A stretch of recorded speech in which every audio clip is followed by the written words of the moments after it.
So, ladies and gentlemen, please take your seat and calm down that we can start this meeting. Ladies and gentlemen,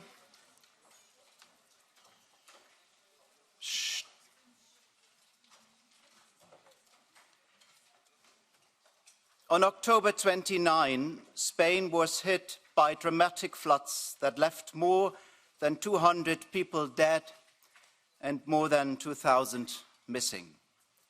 We mourn this tragic loss of life and we stand in sympathy with the people of Spain. I invite you all to stand up and observe a moment of silence in memory of the victims.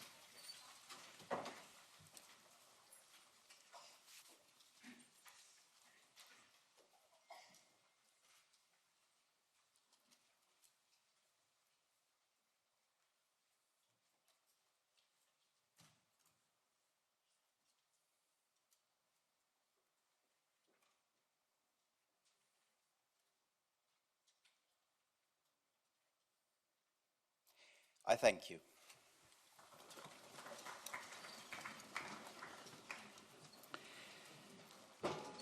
Ladies and gentlemen, it is difficult to continue, but now we would like to welcome Maroš Šefčovič, the Commissioner Designate for Trade and Economic Security and for Interinstitutional Relations and Transparency. Today's hearing is a joint exercise by the Committee on International Trade and the Committee on Constitutional Affairs. This is why I, as the chairman of the Committee on Constitutional Affairs, have the pleasure of sharing this exercise with my dear colleague Bernd Lange, the chairman of the International Trade Committee.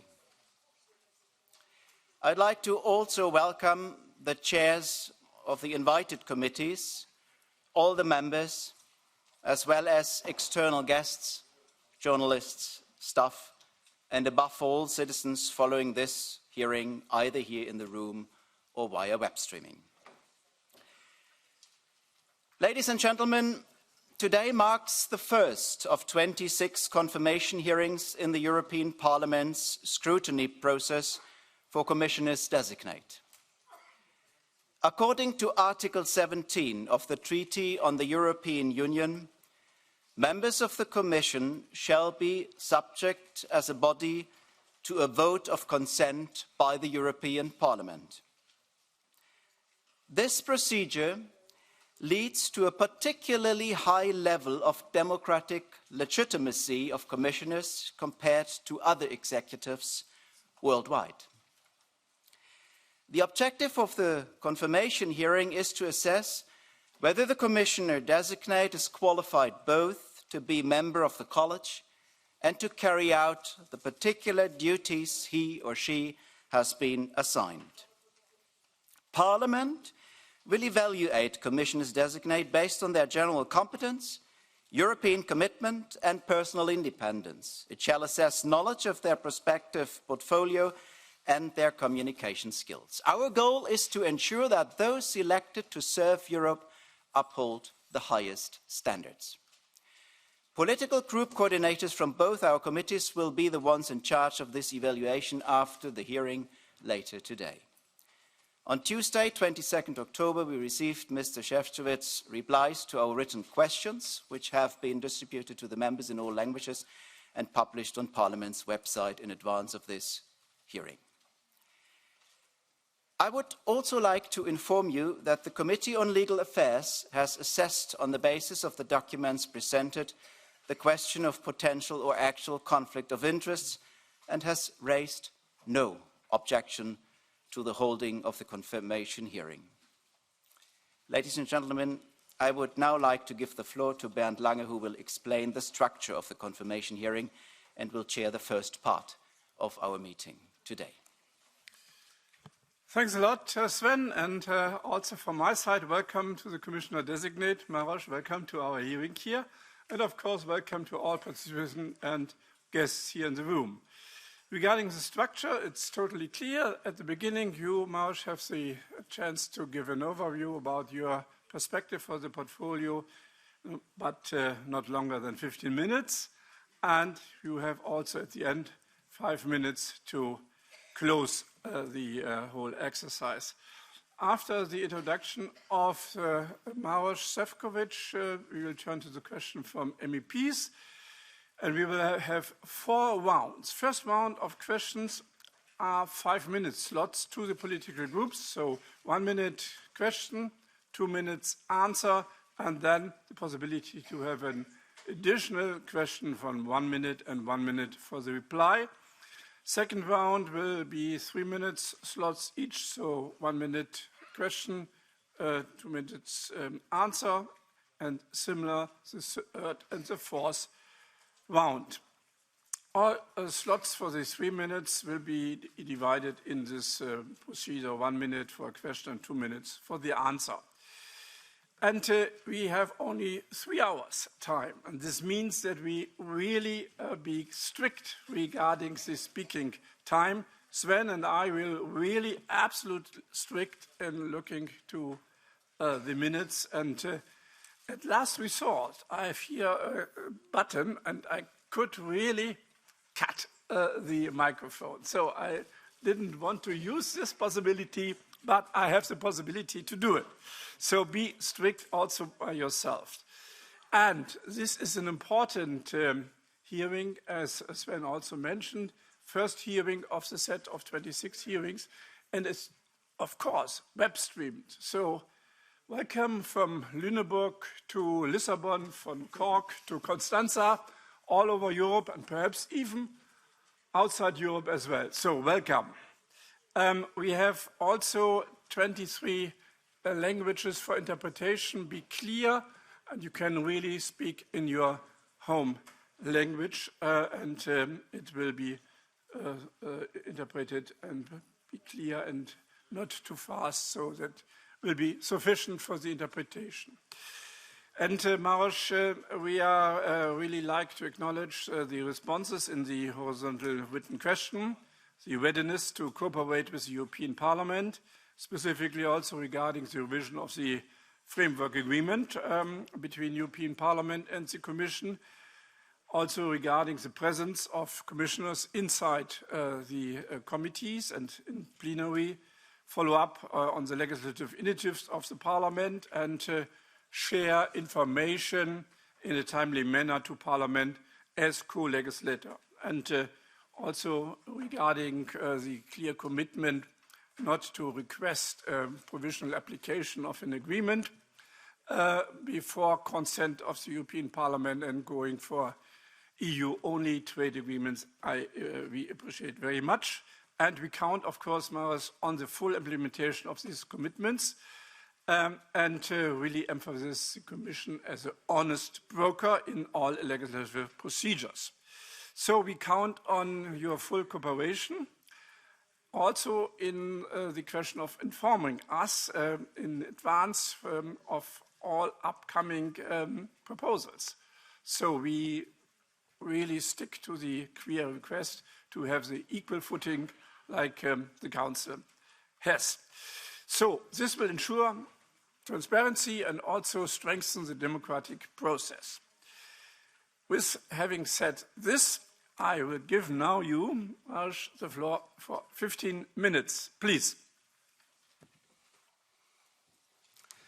Sehr geehrte Vorsitzende, sehr geehrte Honourable Chair, honourable members of the European Parliament, appear before you today, opening these days of democracy in action.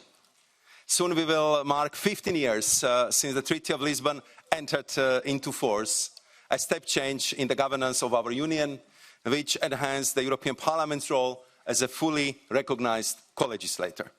Therefore, I appreciate that President von der Leyen wants to entrust me with trade and economic security, as well as interinstitutional relations and transparency. These elements are mutually reinforcing. As an exclusive EU competence, trade has been a true success story, turning our Union into an economic powerhouse with the largest network of trade agreements globally. So if confirmed as Commissioner, my overarching priority across all my duties will be fostering EU unity, including by continuously strengthening our partnership with the European Parliament, a partnership essential for the effective functioning of our Union. Because unity not only brings us better trade deals, but makes us better off, stronger at home and globally. A set of principles agreed by President of Parliament Roberta Metsola and Commission President Ursula von der Leyen to underpin the revision of the interinstitutional framework agreement lays down a sturdy stepping stone on this path. From day one, I will roll up my sleeves and engage with Parliament negotiators to turn these principles into reality. Strengthened cooperation at its best. Honourable members, the story of trade is the story of civilization. Trade has always had a lasting impact on the world, and today trade has become a geostrategic tool. Our European Union is built on free trade between its members. Our commitment to opening up world trade is therefore part of our DNA. The EU accounts for 16% of world imports and exports, more than anyone else. Alongside 76 free trade agreements, the EU is a #1 trading partner for 54 countries, accounting for 48% of global GDP. Over 30 million European jobs are supported by exports. Put simply, trade helps the EU to prosper, including by enabling our clean and digital transitions essential for strengthening the EU's social model. But while just a decade ago, the EU and our main partners were largely aligned, today's international trade environment is marked by stark competition over disruptive new technologies and the weaponization of economic dependencies. Given this seismic shift, my priorities for trade would center around 3 Ds. The first D goes for driving the EU competitiveness. Trade, as the external arm of our powerful single market, remains vital. But a series of recent crises has led to a major rethink of supplier relationships. In the balance between economic efficiency and security of supply, the pendulum is swinging toward the latter. So if confirmed by this House, I will focus on opening new markets, notably by bringing key FTA negotiations across the finish line so that EU businesses can grow. I would focus on supporting EU investments in third countries, for instance, through stronger direct support measures, and I will focus on promoting the EU's approach to rules and standards, especially under our twin transitions, so that EU standards become global. Turning to the second D, defending EU businesses against unfair practices.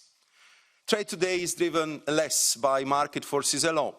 Unfair practices and state interventions are increasingly widespread, especially in the absence of a modernized global rulebook and dispute settlement mechanism. So it is time to double down on our efforts to safeguard the level playing field, and the EU industry must get a rapid and effective relief when faced with dumped or unfairly subsidized imports, non-market overcapacities, or negative spillovers from foreign industrial policies. So if confirmed, I will make assertive use of our robust system of trade defense instrument while ensuring that our response is legally sound and everyone is on board. And I will examine the extent to which we need to review these defense instruments.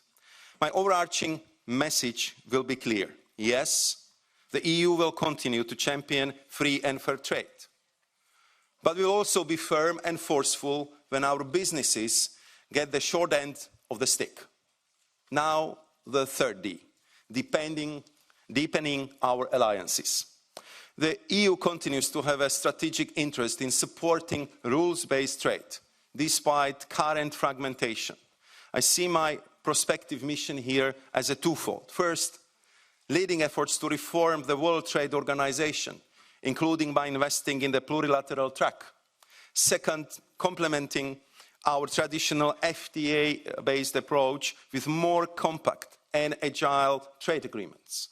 This includes new clean trade and investment partnerships to help us ensure that raw materials, clean energy and clean tech flow freely while supporting the industrial development our partners seek through enhanced EU investment. Honourable members, the transatlantic bond is the most natural for us. The EU and the United States account for 29% of global trade. We enjoy mutual investment of 5 trillion euros. Undoubtedly, it remains advantageous for the EU and US to work together rather than against each other. So regardless of the outcome of the US elections, I will put forward an offer of cooperation, including a revamped EU-US Trade and Technology Council, and at the same time I will be ready to stand up for our interests if faced with disruptive scenarios. Turning to China, our third biggest and most challenging trading partner. We need to rebalance this relationship around transparency, predictability and reciprocity. This means being more assertive in challenging China's structural imbalances and unfair practices, such as non-market policies driving overcapacity. We need a level playing field. I will also advance our de-risking strategy. We cannot afford costly dependencies, old or new, nor will we tolerate coercive practices from anyone. Moreover, I will contribute to developing a strategic EU-India agenda and strengthen our economic links in the Indo-Pacific region with Latin America and Caribbean. I will also work with African partners to facilitate trade and promote sustainable investment. Here I want to make an unwavering commitment. I will always engage with this House on agreements in the making, in a forthcoming, thorough and factual manner. And I will never sign off on a deal that is not in the EU's collective interest. As many of you know, this is not an empty promise. During this mandate, I have always kept you abreast of major developments in our relations with the United Kingdom and Switzerland. And I will strive to further consolidate EU relations with our Western partners, including the European Economic Area, given our shared values, not least after the return of war to European soil. Mesdames et Messieurs. Ladies and gentlemen, trade is a key component of the European Union's economic strength. Without economic strength, there can be no economic security. And that is why I share the view of President von der Leyen, who says that we need to place these two pillars under the same roof. The European Union has been exposed to the weaponization of economic relationships. Our security strategy must be designed in order to establish the right balance in our policy approach. Will include enhancing our understanding of risks, especially in relation to critical infrastructure, technologies, supply chains and dependencies, deploying risk mitigation measures by developing, revising or making use of our tools such as foreign direct investment screening, export controls or outbound investment.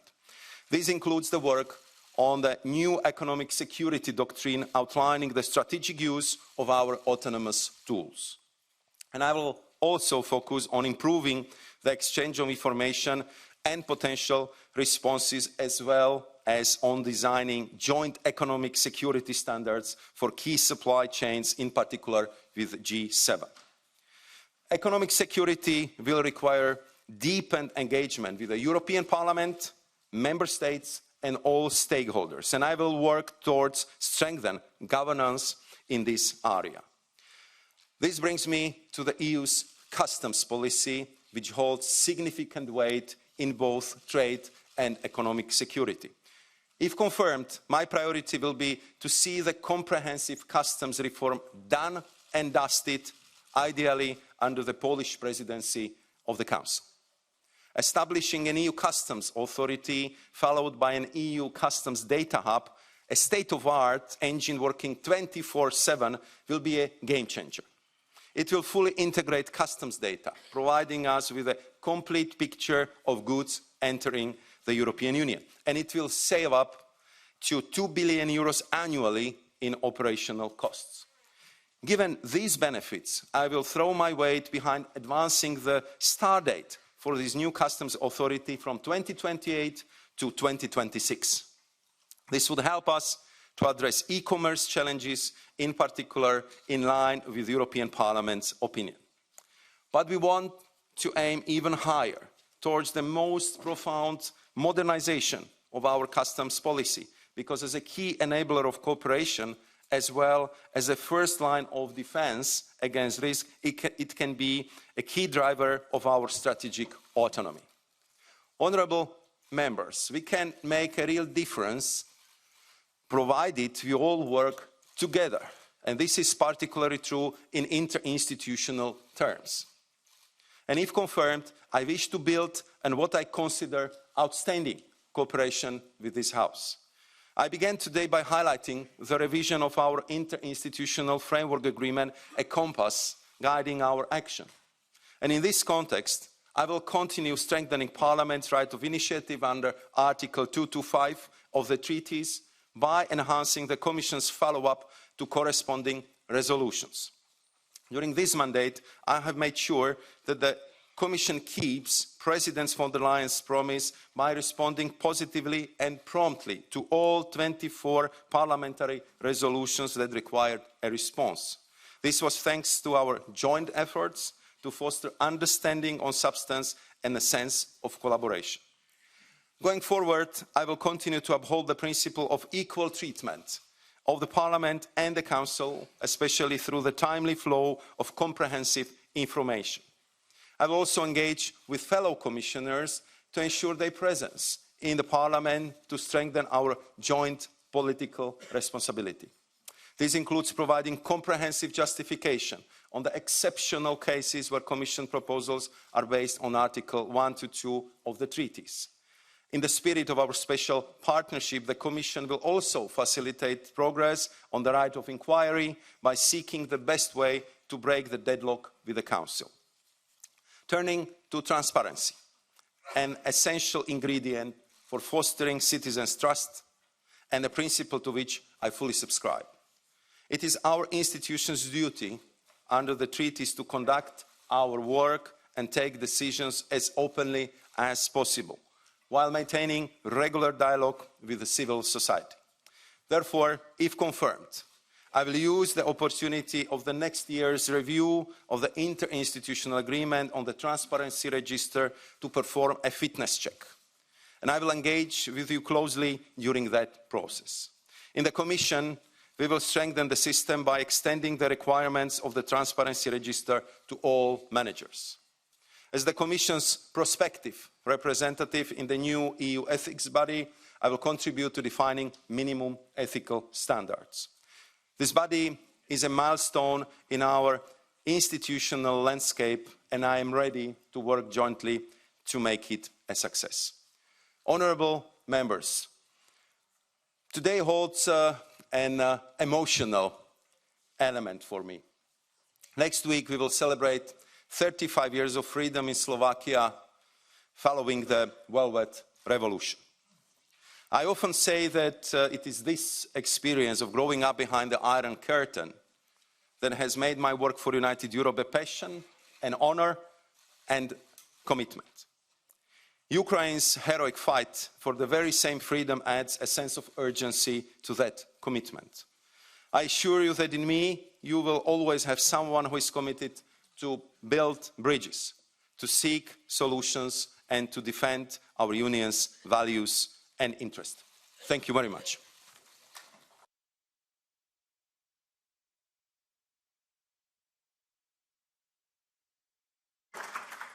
Thanks a lot, Maroš Šefčovič. Now we have the first round of question and answers, 40 minutes.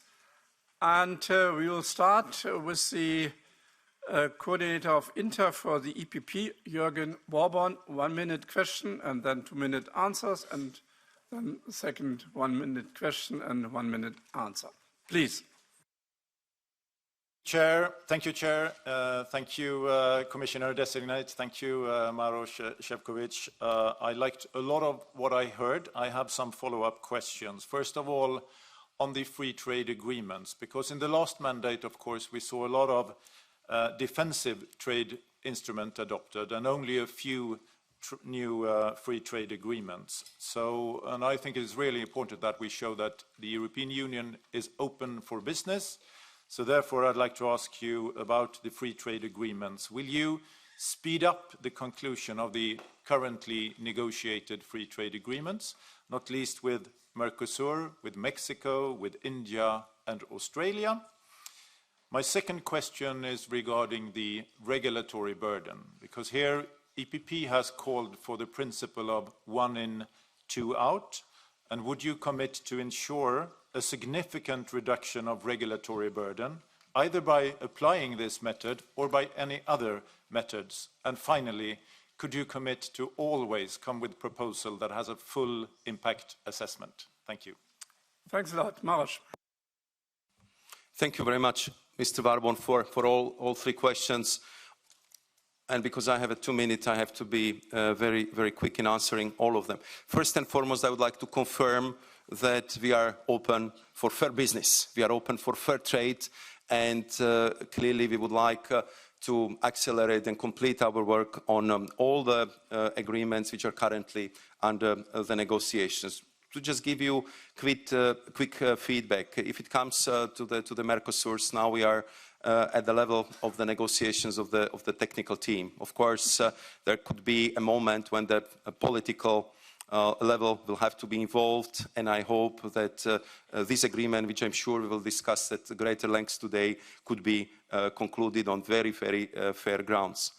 We are also working very hard to complete our negotiations with Mexico. There was one particular chapter linked with energy, which was still needed to be finalized, and here we also been hit a little bit by the political calendar.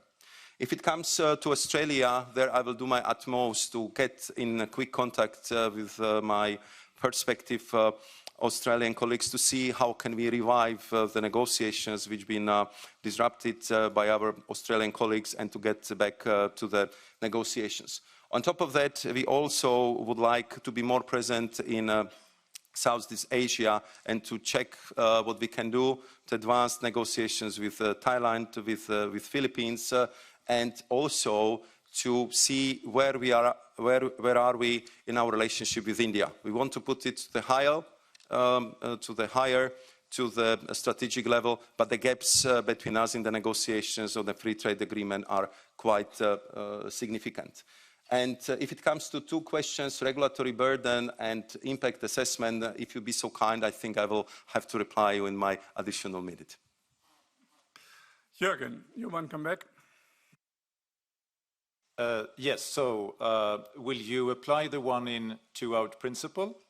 I think it is really important now that businesses see a reduction in the regulatory burden. This affects European competitiveness, so I'd like to know if you can apply this principle. Second of all, a lot of our small businesses, they do not export outside the European Union. What kind of measures could you take as a commissioner in order to make sure that we open up the potential for all the small and medium-sized enterprises so that they actually trade outside the European Union? And finally, on the economic security strategy, how will you work to assure that we get the right balance between the security part and the open for business part? How will you work with the partnering, promote and protect, and what is the right balance between those 3 factors? That would be my question. Thank you very much. Thanks a lot. Maroš. Thank you very much. If it comes to regulatory burden, indeed, we want to strengthen the policies which we've been deploying in this current mandate, and therefore I can fully commit to strengthen 1 in, 1 out. But also I would like to highlight the fact that we introduce new elements in how we do the impact assessments, how we measure the administrative burden. And thanks to that, in 2022, we managed to reduce administrative burden by 7.3 billion euros. I know that the businesses are not feeling it yet. The citizens expect more, and therefore this would be the top priority for all the commissioners. We all have it in mission letters, and we'll be working very hard in that regard. We'll be also delivering on impact assessments, and I know how important it is for our legislation, but I know how important it is also to measure the impacts of our trade agreements for the business environment and the business strength in the European Union. Here, my suggestions would be, let's work more on this together. Let's also use the Parliament's ability to do the impact assessment on significant amendment once the negotiations are starting, because only in that case we can get to the higher quality. And if it comes to the SMEs, we are introducing a very clear commitment that if it comes to the SMEs, we want to reduce the reporting burden by not 25 but 35%, and that we will be always deploying so-called SME window, which would make it easier for our businesses to thrive, because we know that more than 95% of businesses across Europe are actually SMEs. And on your last point, you are correct. We need to find the right balance between our offensive and defensive instruments. And therefore, I think that in this geopolitically very tense world, we need friends. We should work with them, but we also should be ready to use our trade defense mechanisms if necessary. And now the INTA coordinator from the S&D, Brando Benifei. Thank you, Chair. Thanks, Commissioner. Trade policies have evolved from focusing only on trade to being more horizontal, covering also investments, partnerships, and diplomacy. Trade has become, in fact, a geopolitical tool with the world in turmoil, with wars, with stronger tensions between China and US, and with new countries joining the BRICS. In fact, we do need to act with a single voice in the delivery of our common goals in this new context. So with this in mind, what is your view on the global role of the EU? Do you agree that trade can only be successful in our perspective when it goes hand in hand with sustainability and social inclusion? And if so, how do you plan to strengthen this link? I ask you for precise and concrete proposals, taking into account the measures already put in place during the last mandate. Thank you very much. Thanks. Maroš. Thank you very much for this question. I think that you are absolutely correct in highlighting that trade is economic enabler. I mean, we see how important it is for our competitiveness.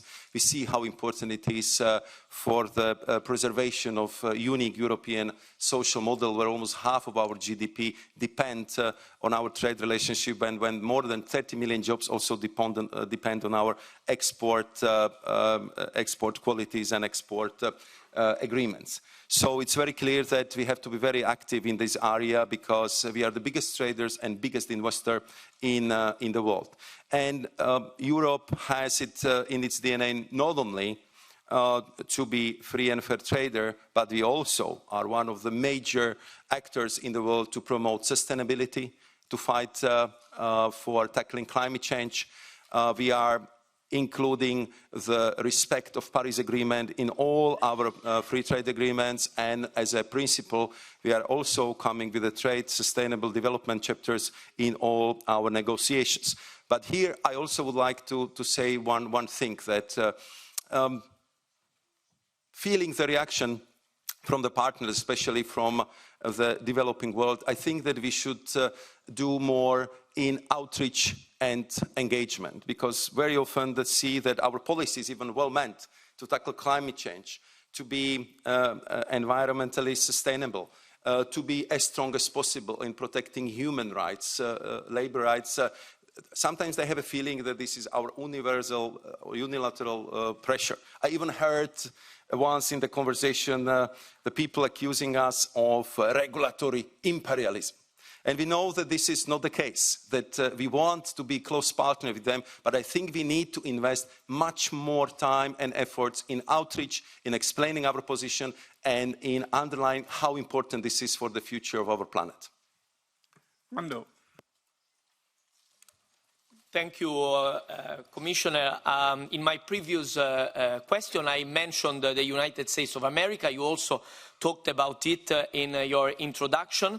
The elections are looming, and the US and EU will remain crucial economic and political partners in any case. However, it's fair to assume that Washington's disengagement from the WTO and protectionist policies are likely to continue in a moderate or more extreme fashion, depending also on the results.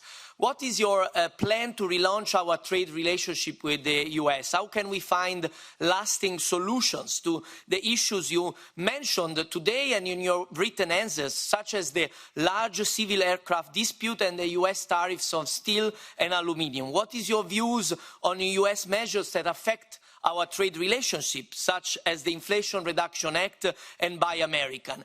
And also today you mentioned the need to revamp the Trade and Technology Council by adapting its structure. How do you intend to achieve this objective concretely? Thank you very much. Maroš. Thank you very much also for these questions. Indeed, as I said in my introductory remarks, the United States are our biggest and most natural partner and ally.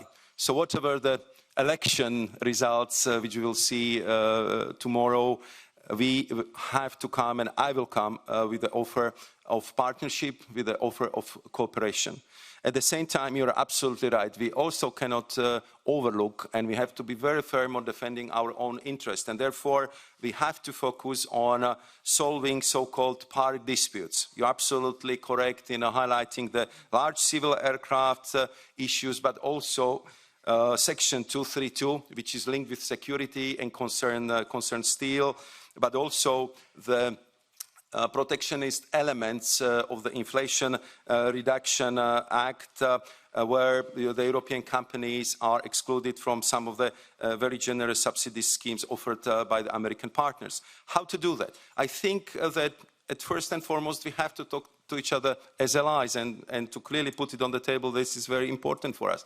Secondly, we need to revamp Trade and Technology Council and to see on the structure and also maybe on some other streams and working groups which we would need. So we would also look at the future, and let's say we would inform each other better about the different incentive schemes which the US is offering, so we can present our point. And the last issue I would mention is to redouble our efforts on agreement on critical minerals, because it would also put us into the different league. And I had only 1 minute, Chair, yes? So I went well over time.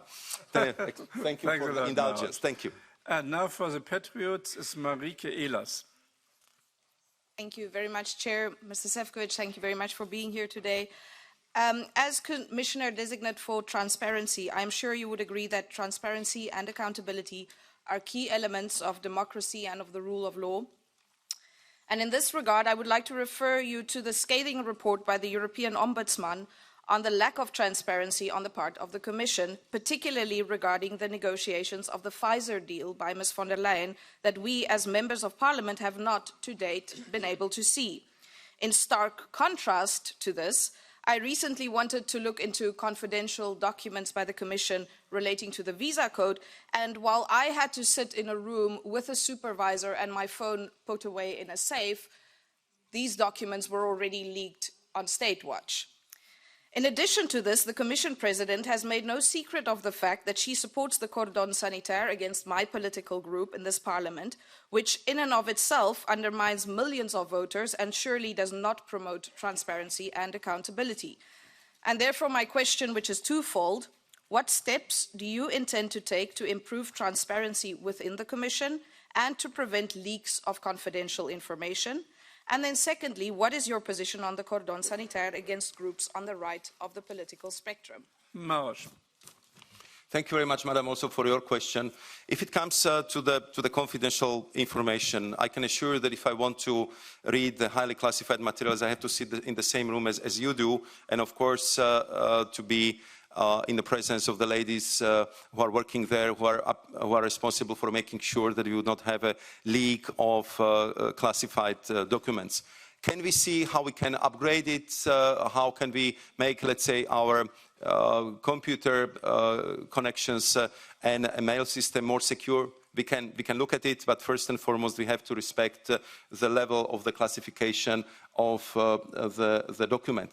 If it comes to the transparency, also in my introductory remarks, I was very clear that we are going to have another look, I believe, jointly. How can we improve our transparency register? I already committed that all the managers in the European Commission will strictly follow the policy, no registration, no meeting, and that if it comes to negotiations of the trade deals, that I will simply do the same approach as I was following in the negotiations with the United Kingdom and Switzerland, that we found a way with the Parliament to share even sensitive information, confidential information, so clearly this accountability of the Commission to the European Parliament was strictly followed, and the members of the European Parliament were properly informed.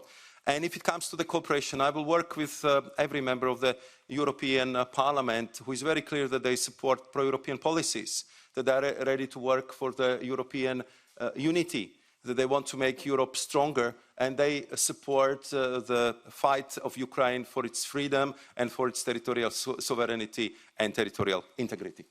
Thanks. And Marika. Thank you again. I will stay on the topic of transparency. In a 2018 report, the European Court of Auditors pointed out that there is no legal framework to monitor the functioning of NGOs who receive funding from the Commission. And various organizations and agencies have warned that NGOs are prone to launder criminal money and finance terrorism. And the Qatargate scandal has demonstrated how NGOs were used to organize passive and active corruption in this very parliament. And to date, the Commission has done nothing to improve the transparency of funding to NGOs, and they remain involved in the embezzlement of European development funds and the diversion of European subsidies to terrorist organizations. And so my question is, what will you do to increase the transparency of the work of NGOs that are subsidized by European funds? Thank you. Maroš. First and foremost, these are very serious accusations, so if anyone knows that the European funds have been used for funding terrorist organizations, we should probably investigate it, and it shouldn't be only us or Court of Auditors, but of course Olaf and all the judicial authorities, and I would really recommend this. If it comes to the funding of the NGOs from the European budget here, I want to be very clear, we always consider the civic society to be a very important interlocutor and very important partner for our discussions. And I know that also based on that report coming from the Court of Auditors, we are looking again how can we improve this mechanism and what we can do better, that everything which is being done with European money is not only properly controlled, supervised, but it also serves the proper purpose. Thanks a lot. Next is the coordinator from ECR in the INTA committee, Daniel Polato. Grazie, Presidente. Thank you very much, Chairman. In the ECR, we are traditionally in favor of free trade, and we want an independent, open strategy. We would like more trade agreements and investments to the benefit of businesses, workers, and consumers in the EU. We would like to guarantee our citizens and businesses access to energy sources and raw material, as foreseen by Europe. We emphasize that it is necessary to diversify our supply chain and bolster production considered as of a strategic nature in the EU. At the same time, we ought to respond firmly to unfair competition, protect European production of quality, beginning, of course, with geographic indications. Above all, at the center is fair competition in line with industrial policy and trade policy. Commissioner Šefčovič, do you feel that DG Trade could further simplify access of EU businesses, particularly SMEs, to markets in third countries? And how do you intend to eliminate the administrative burden and complex customs procedures for businesses? I would ask Mr. Polato, where are you? There are you. Sorry, I couldn't see you. No, thank you very much. Thank you very much for your question. I mean, first and foremost, concerning the diversification, because you rightly pointed out to the question of critical raw materials, and there, as you would probably recall, I was working with my colleagues on making sure that we would have the alliance for the critical raw materials, and that we would also use the European bargaining power to get better access to the critical raw materials, because we clearly have to diversify. We cannot be dependent in some critical raw materials more than by 95–98% on one particular supplier. So therefore, I would be very much pushing for making sure that critical raw materials chapter is in every agreement we have, and that we would also work on the aggregate demand and common purchase of critical raw materials for the European Union, as we did with the gas, and to be a little bit more inspired by what Japan is doing in this regard.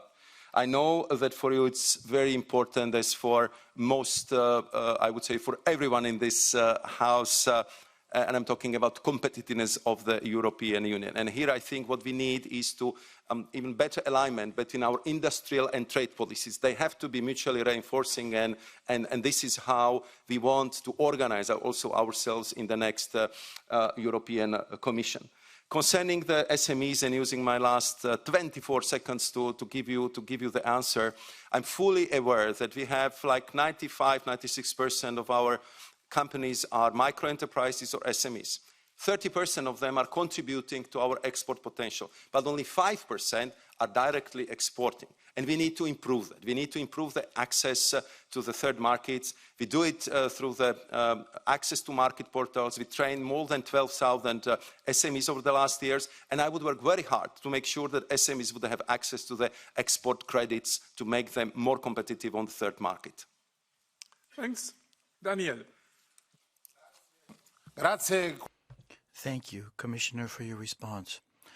As other actors like China and Russia are conquering increasingly more space, gaining ground, the EU requires a new approach. Up until now, we've simply been too slow, and the effectiveness and efficiency of our actions has not met the challenges confronted.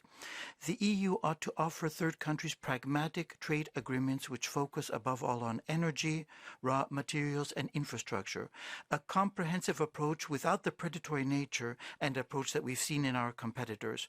We offer developing countries generous tariff conditions which frequently impact European production. An example is rice production. Now, we know that it's a controversial issue, but I'd like to ask, may we suppose, or maybe perhaps contemplate, that more cooperation and collaboration to control migrant flows and readmission of illegal migrants might be referenced to specifically in future trade agreements and investment agreements, beginning with the GSP, the Generalized Scheme of Preferences? Thank you. Thank you very much, Mr. Polat, also for your subsequent questions. First and foremost, I agree with you that we need to offer new products on the shelf. Until now, we've been working mostly through the free trade agreements, which are sometimes extremely comprehensive. They're not easy to negotiate, and we also know that also ratification process is very demanding. Therefore, we are also introducing these new type of agreements, which are more fit for purpose, like the sustainable investment agreement, CIFA, which we concluded with Angola, or I would say the new generation of the EPAs, which we have there in place with Kenya and is open to other countries. But your point of the question was on GSP. Here, because of the shortness of the time, my suggestion and request would be, let's work together to unblock the file, because we need to do it, and let's see on what are the remaining open issues, and I can promise you that I will play the role of the honest broker to get this done as quickly as possible. Thank you. Thanks a lot. And now the INTA coordinator for the Renew Group, it's Marie-Pierre Védrenne, please. Merci, Monsieur le Président. Thank you very much, Chair. Commissioner Designate, When it comes to trade rules, we in the Renew Group defend our trade policy that strengthens our single market to make sure that we have a policy that's coherent with all of our ambitions and interests. When it comes to electric vehicles, cement, steel, there's a lot of areas where China is in overcapacity, and that threatens whole European industrial sectors. So how will the Commission deal with this challenge? More investigations, a dedicated instrument for overcapacity to try and react systematically, or do you think we have a sufficient toolbox already? In your written questions, you talked about your commitment to sustainable development, and you've talked about more flexible agreements. So how does Mercosur fit into that? We need to have solid sustainability criteria, including Paris, when we look at deforestation as well. Thank you very much, Madam, also for your question. And indeed, if it comes to our relationship with China, it's very clear that it's the second largest world economy, and it's our third trading partner. And it's also very clear that we need to rebalance our relationship. And I think that also in my introductory remarks, I highlighted, and I would like to underscore it here, that we have to tackle all these issues which are making China very complicated and very often difficult partners. Two-thirds of our trade defense instruments are aimed at China, because we see the overcapacity problem, we see the lack of level playing field, we know what kind of problems we have with the public procurement in China, and simply there is a lot of other issues which we need to deal with us. So I think that, to put it in the words of our president, we clearly need to invest more in not only using our instrument, but also de-risking our relationship with China through diplomacy. We clearly need a rebalancing. We need the reset of our trade relationship in China to ensure that there will be more fairness, that there will be a level playing field, and that we will really see the way how this relationship is mutually advantageous. And that would be clearly the direction I will be taking in that regard. If it comes to sustainability, I was very clear highlighting that we will be working very thoroughly on making sure that the trade development sustainability chapters will be in our agreements. And of course, if you allow me to continue in your subsequent question on this issue, I will very gladly do so. Marie-Pierre. Avoir plus de précision sur... I would like a bit more clarity when it comes to Mercosur. That is key. Coming back to China, they have suspended investments in Spain and Italy and are focusing a lot on Hungary.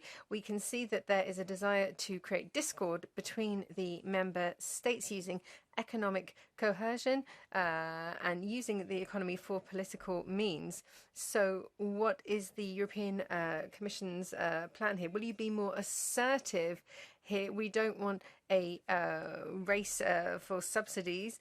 We need to respect the EU's rules here. Now, there is this flagship investigation now on the electric vehicles. Now, is this really going to have an equivalent effect to tariffs? What is the best balance to defend our interests? Thank you. Thank you very much. I will start with the battery electric vehicles. And I would like to reassure everyone in this room that our investigation in this matter was absolutely thorough. We did it totally by the book, and the duties which we introduce are based on facts and solid evidence. They're balanced and they are proportionate. At the same time, we also would like to complement this first part of my answer by the fact that the EU market will remain open to imports of these vehicles from China. The trade will continue to flow, but with these imposed duties. As you know, these duties are in force only for a couple of days. We offered to our Chinese counterparts that there is a possibility to negotiate so-called price undertakings, which are the price commitments by the car producers. Currently, the team of DG Trade is in China. We understand that China was interested in these negotiations, but what is very important for us, that even if we go in that level of negotiation of undertakings, they have to be equally effective and enforceable as the import duties we introduce. So that's absolutely key for us, and this is upon which we would insist. Thanks a lot. Now for the Greens, the INTA coordinator Madhuli Spy. Merci pour ces échanges. Thank you very much. My first point is on Mercosur. A few months ago, farmers demonstrated on a huge scale against unfair competition and free trade agreements, including Mercosur. That led to a separation of Mercosur from other agreements. Will you let national parliaments speak out on this? And what about sanctions where environmental requirements are not respected within the framework of trade agreements? Are you going to commit to ban the use of pesticides which are banned in Europe? And what about GSP? Your answer there worries me a lot. This is a development tool. Linking it to migrants, we think it is not compatible at the moment with the opinion that we have received, saying that it is incompatible with WTO rules. Which side are you going to choose? Madam, also for your question. The negotiations on Mercosur are, of course, extremely lengthy, as you know, and they are now taking place also as we speak. So we are now at the technical phase, but we are clearly not there yet. And of course, I'm sure, as with all such an important negotiation, in the end, the political level will have to be involved. At the same time, I fully understand your concern concerning European farmers. As you probably know, I had occasion to meet all the associations representing farmers in the course of the current mandate. And I felt the feeling that they are not treated properly, that paid heavy price during the last years of crisis, and that the whole structure of the value chain is not fair to them. That simply those who produce the primary products do not have the same part of the whole cake like the traders, like the food processor, like the retailers. And of course, I'm sure that this would be also the discussion we will have maybe this evening with my colleagues, Commissioner Designate for Agriculture, because this is something what clearly need to be corrected and what was one of the recommendation of the strategic dialogue with the farmers over the last year. Coming back to Mercosur, I can clearly assure you that in these negotiations we are super vigilant if it comes to the overall advantageousness or positivity of this Mercosur for European Union. And I told you, and I would like to underline, I would never bring you back the deal which is not in a European interest. And I also know, when we had this very direct exchange with Madame Manon Aubry, that you would like to see as much transparency as possible. So I can also pledge to you that once we know what are the parameters of this trade, I will come here with a PowerPoint, with a calculator, with all the figures, and we can have a thorough discussions on Mercosur from all the aspects. Madhuri.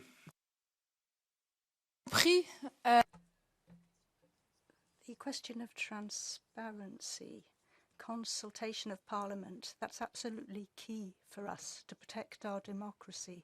That's why I wanted to ask you how you're going to include Parliament in the negotiation and inaction plans on critical materials, because there will be consequences on human rights and local populations. On the same subject, the Commission has decided to ban imports from parts of the Ukraine illegally occupied by Russia. You'd like something equivalent for the Israeli colonies, in line with the decision of the 19th of July 2024 of the Court of Justice. On the critical raw materials, it's very pertinent one, and as you know, we are now currently evaluating our evaluation of the sustainability of the critical raw materials for the European Union, and we are still also waiting for, I would say, full kick-in of our battery regulation and for our other instruments where we would see how that all assessment, especially by these authorities of the member states, is focused on the whole value chain of the origin of the critical raw materials, so we can improve it, all these instruments were necessary, just to make sure that the critical raw materials will be sustainably mined and they will be produced in environment which correspond to what we expect from our partners who want to supply the European Union with their supplies. And on the last part, clearly the products which are exported by Israel from the occupied territories do not enjoy any of the advantages of the associated agreement between EU and Israel. Thanks a lot. Now we have Lynn Boylan, the coordinator for INTA, off the left.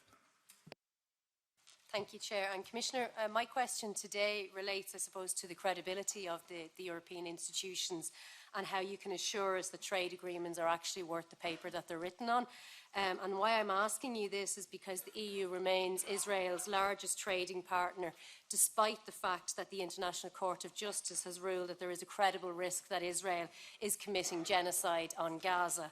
And I'm sure, Commissioner Designate, that you're familiar with Article 2 of the EU-Israel Association Agreement, and that trade is conditional on respect for human rights and democratic principles.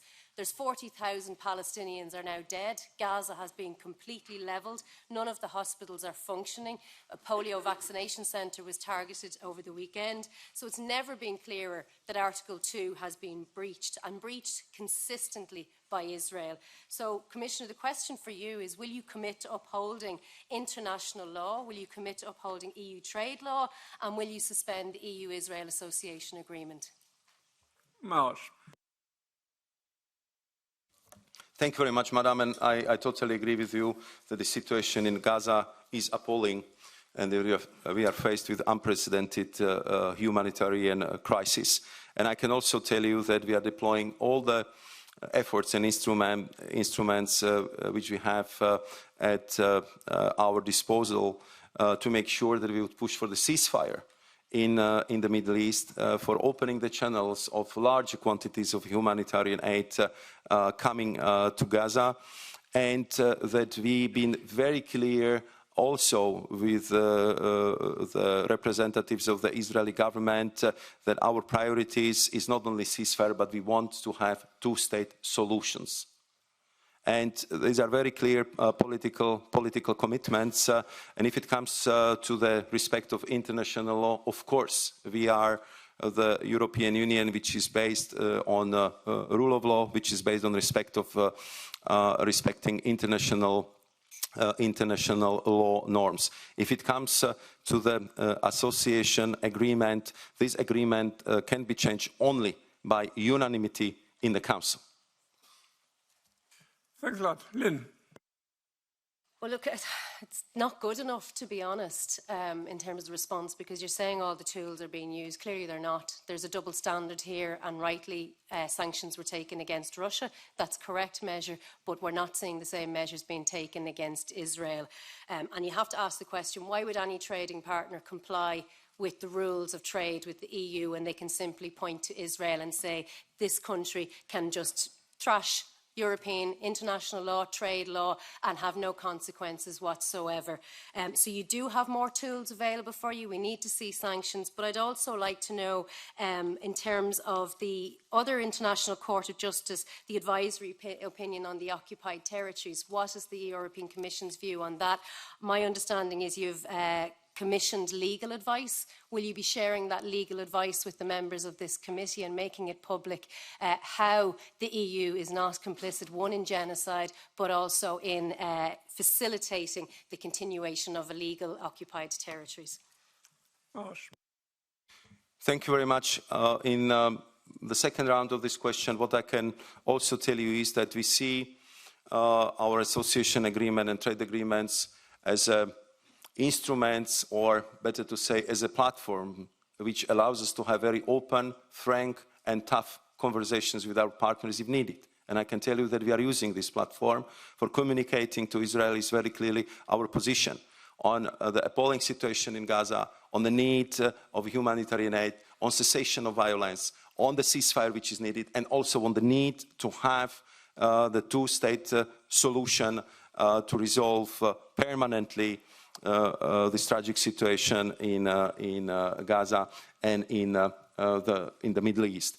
If it comes to the second part of your question, I know that trade is, as I said, enabling instrument, and it has a huge coverage, but these issues are very closely linked to the mandate of Kaja Kallas, High Representative, Vice President of the European Commission, and I'm sure that she will be able to address them better than me.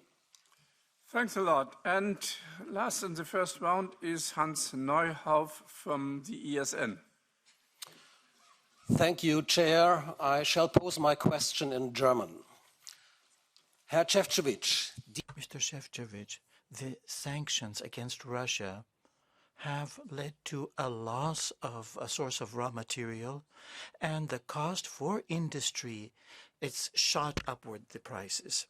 So under these circumstances, 50 billion will be the cost for climate policy by 2050, and it's questionable even whether that effect will be marginal in nature. And at the same time, we have a dropping level of production, competitiveness, loss of markets, and of course, increased taxes for everybody. My question, how do you justify your support for a policy which not only affects the stability of the economy and trade as well, but also leads to the loss of sources of raw material, an increase in prices as well? What sort of concrete measures will you adopt in order to deal with the dropping competitiveness, to turn that around? And also, how do you intend to work with the various trade conflicts that will develop because of climate policy which has been adopted? Thank you very much. Thank you very much. What I think it's need to underline is the fact that we adopted 14 packages of sanctions, and I would like to underscore all of them by unanimity. So they had the total support of all our member states, and we saw them as the instrument which was of absolute necessity to at first make sure that aggressor pays for the aggression, that we are pushing the aggressor where there is a highest pain threshold, and that we are doing our utmost to make sure that we will help Ukraine to defend itself. You would very well remember that tragic morning where 200,000 Russian soldiers just crossed the line and started this huge fight against Ukraine. And I think that it's very clear that we as a European Union has to stand up, and we did, and we said that we will do it as long as it takes until there will be a just peace between Ukraine and Russia, and when the Ukrainians will tell us that that's the peace we accept, that's the just lasting peace with territorial integrity and sovereignty we can support. So I think that from this perspective that was very clear that the European Union was using the sanctions to also make our position clear, and at the same time we also redoubled our effort in different sorts of assistance to Ukraine. If it comes to the competitiveness of European Union and also to the risking of our relationship, I think we did extremely well in diversifying supply of gas and all, but also critical raw materials. But there, of course, there is a lot to do. And therefore, as I told you, we will be working very hard to use the European common purchase and European economic weight to make sure that our economy will need the critical raw materials and energy it needs. Thanks. Herr Neuhoff. Herr Šefčovič. Mr. Šefčovič, and now with regard to China, the EU finds itself in a geopolitical dilemma. On the one hand, China is a political challenge. On the other hand, it is a chance, an opportunity for our economy. The loss of Chinese markets would lead to terrible consequences for our exports, and of course it would cause problems for technological exchange. Long-term trade confrontation with China would not be bearable and would only be to the interest of the United States. The system of international relations is now moving towards a multipolar world order. You presented trade as a geostrategic tool, tool implement. So my question is, do you see the future of the EU in a confrontation strategy against China or in the direction of cooperation for economic stability and technological development and progress? Thank you. Thank you very much also for this question. I can tell you that the European Union is not interested in trade wars, if this was the question you've been asking. What I was highlighting and what I would repeat, what we are looking for is rebalancing of our relationship with China in a way that we would tackle all the areas where we simply feel that our relationship is not fair. We are fighting for the level playing field. We are fighting for the fair access to the public procurement. We are going to tackle with all our force overcapacities which are being created by China and are threatening our industry in the European Union. And when I had the opportunity to talk to my Chinese counterparts in this mandate, I was making very clear that we cannot tolerate where the subsidies are aimed to preserve Chinese jobs at the expense of the jobs for the Europeans. We just simply need to address these issues, and we will, and we want to do it through diplomacy, through negotiations, and through making clear our position to our Chinese partners.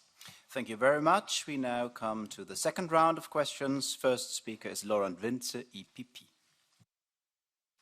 Thank you, Chair. Dear Commissioner-designate Šefčovič, you were not very generous in your introductory statements in addressing interinstitutional topics, so please elaborate a bit more on those. On indirect legislative initiative under Article 225, the Parliament attempts to advance legislation through special legislative procedures that have seldom reached successful conclusions. So, how can you commit that we have a better rate of success in this area? In light of the treaty amendments proposed by Parliament, would you advocate for granting Parliament a general right to initiate and to revoke legislation? And on the revision of the framework agreement, what commitments are you willing to make to enhance follow-ups on Parliament's initiatives beyond merely meeting formal response deadlines?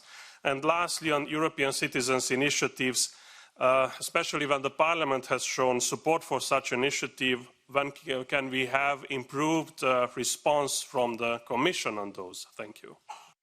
Maroš. Thank you very much, Mr.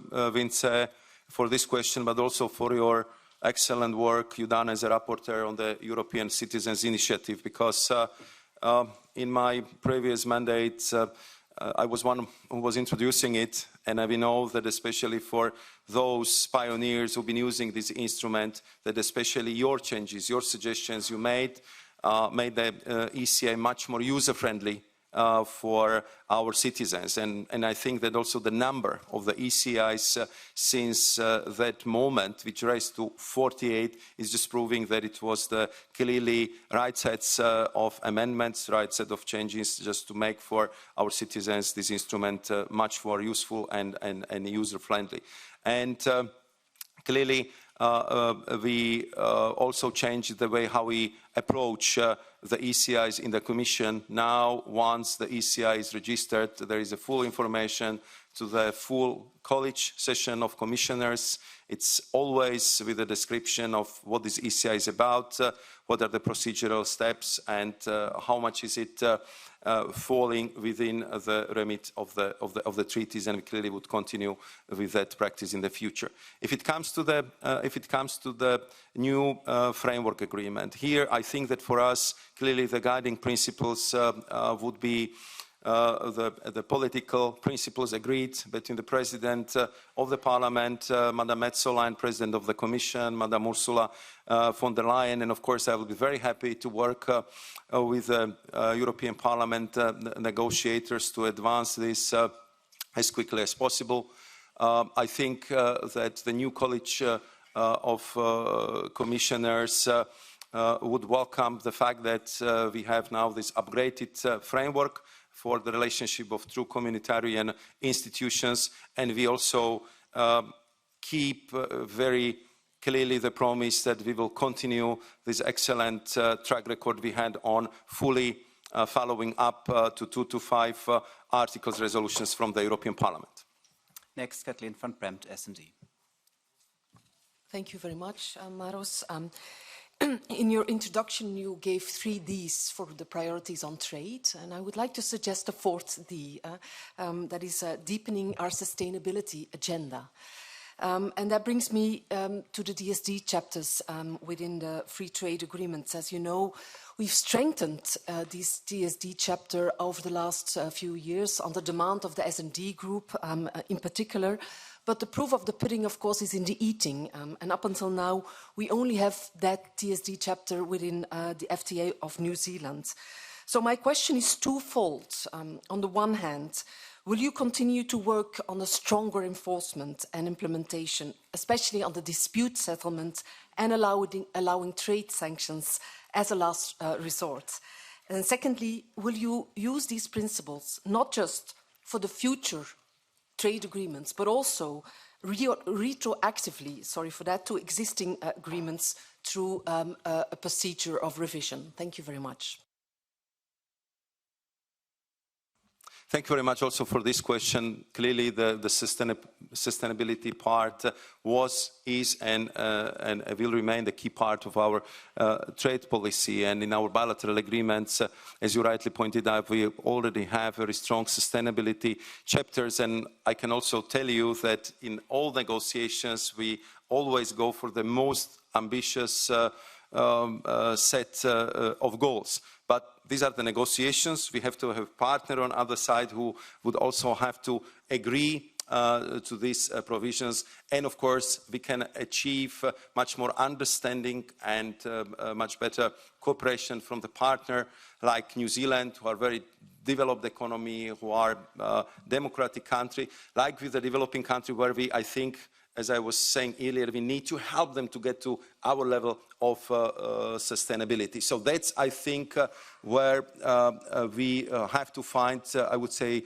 the needed equilibrium. But I also would like to tell you that if it comes to sustainability provisions in our agreements, they are legally binding, and how we are addressing them from the point of view of enforcement, we always prefer to use the dispute settlement mechanism. And we tried it in several cases to use the panels, to use the civil society, to be public about our concerns. And we had a good experience. You probably would recall that in this way we managed to resolve the labor issues in South Korea, but also the recent examples how we use these mechanisms to deal with the labor law questions which has been concerning for us with Peru and Colombia. So I think that from this perspective, we see that this work, and we are also making clear to all of us, to all of our partners, that Paris Agreement is an essential element in all our agreements, and this will clearly stay like that. Next, Julio Winkler, EPP.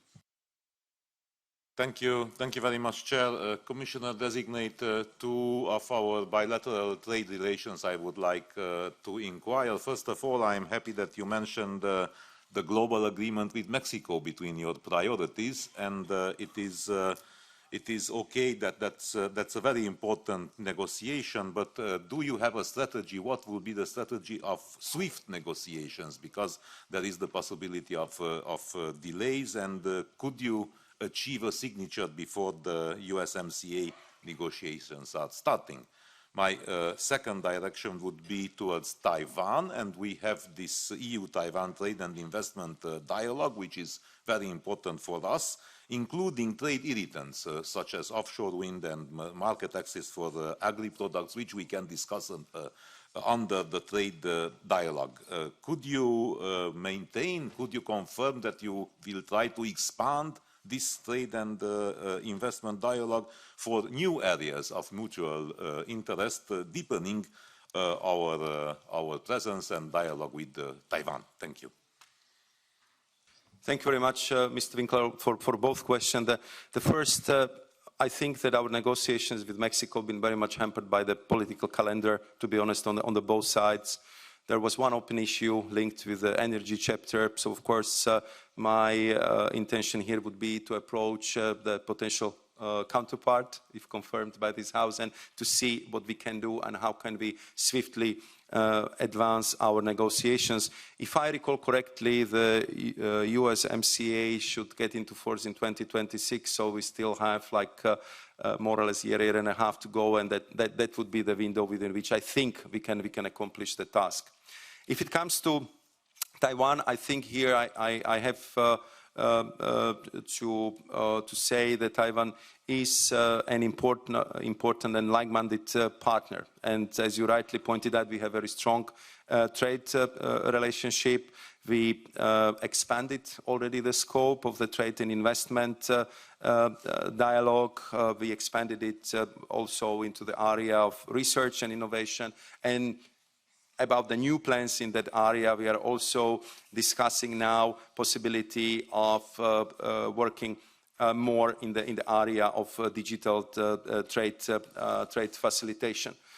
So I think that if it comes to the dialogue, we are looking in a way how can we introduce the new chapters in this relationship. In the meantime, I think what is also very important to highlight in this geopolitical tension, that there have been two very important investments done by the Taiwanese companies, be it the chip-making factory in Dresden, 3.5 billion euros, 5 billion investment in Dunkirk for batteries. These just show the potential of our trade and in investment relationship, and therefore we would continue in that direction.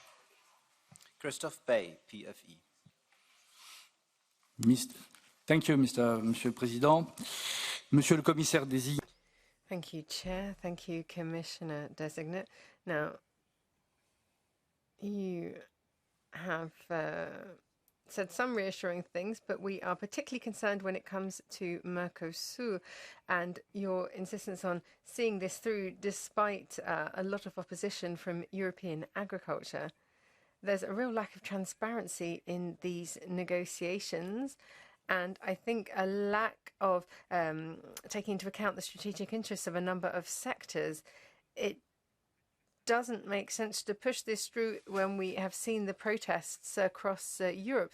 In France, the government's looking at financial compensation, possibly. So will the EU also be providing compensation in this area?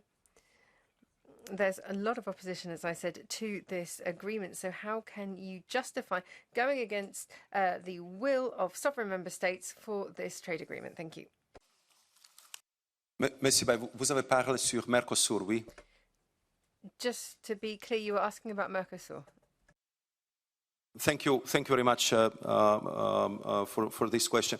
I think that this was indeed merit a longer session, because one concern which I feel it's very clearly present, I would say, in this room and in the conversations we had with many of you in preparation of the hearing, is the transparency. I know that on the 11th of November, your committee will be debriefed by the negotiators of DG Trade in a great detail where we are with the technical discussions.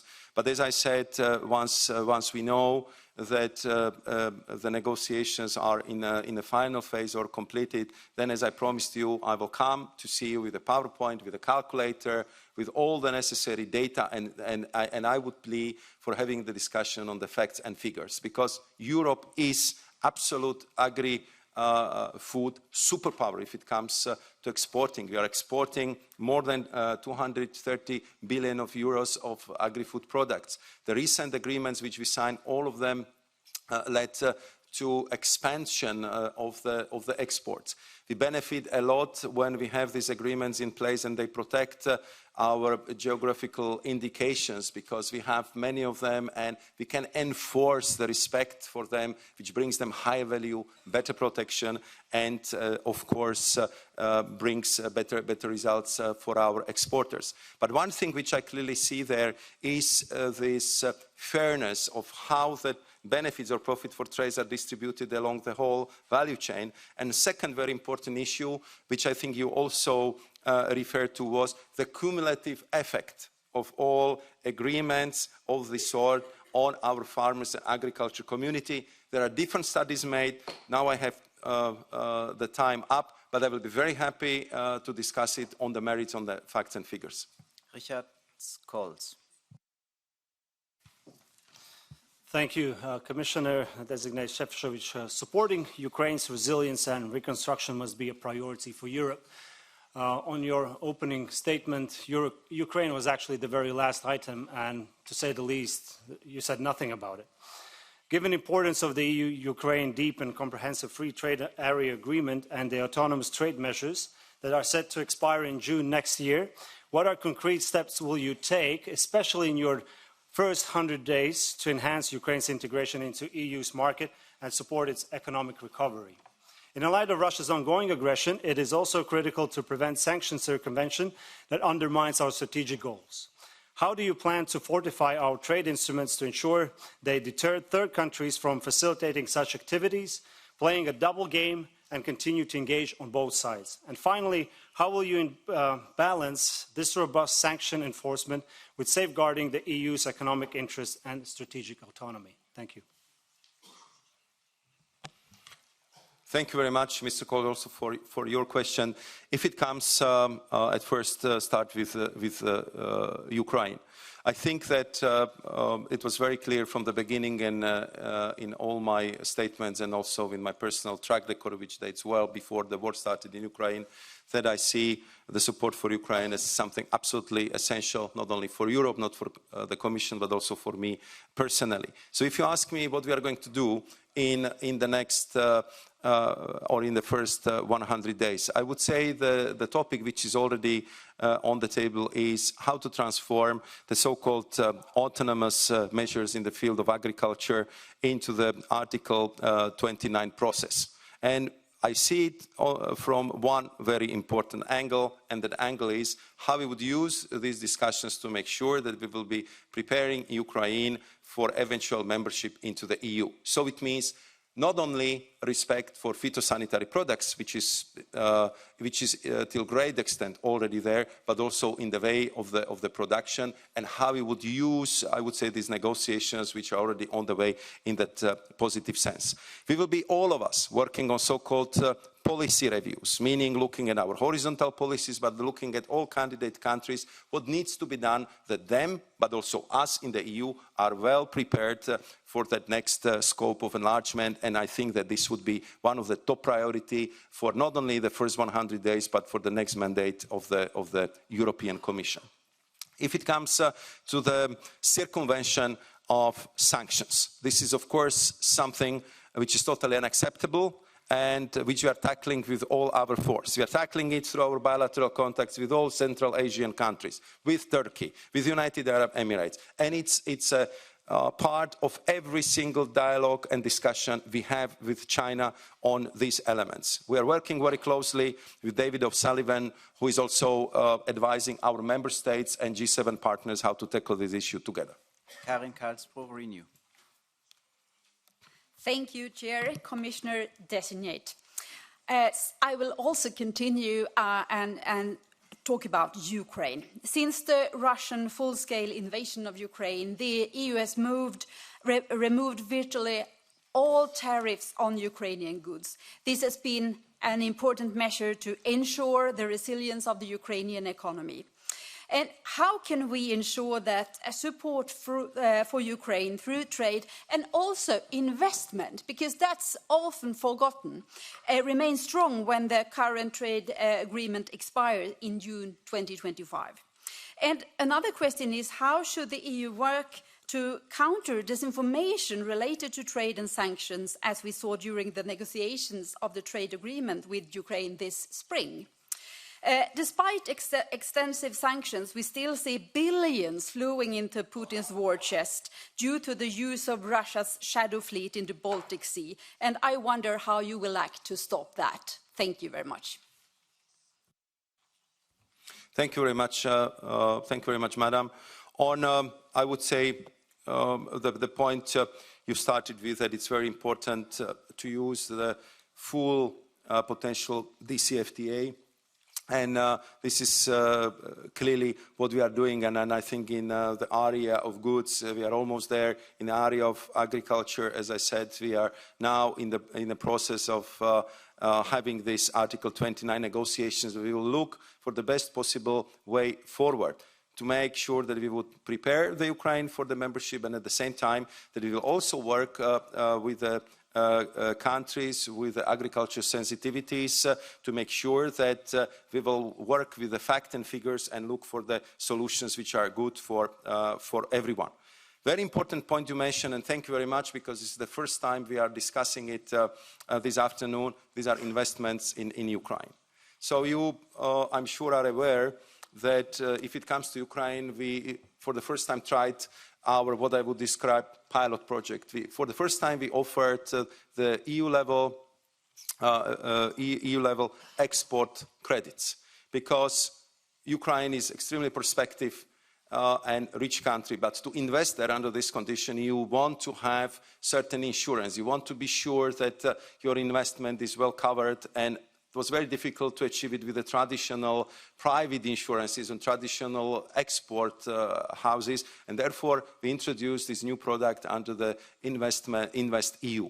And learning from that experience, that's something what we want to expand and use for, if possible, all SMEs in the EU to go to other difficult territories, which would make it easier for them. So I hope that through this we can achieve a lot. And of course, we'll be tackling with full force or circumvention on sanctions, shadow fleet, and will continue to phase out fossil fuels coming from Russia. Raphael Glucksmann, S&D. Monsieur le Commissaire. Commissioner,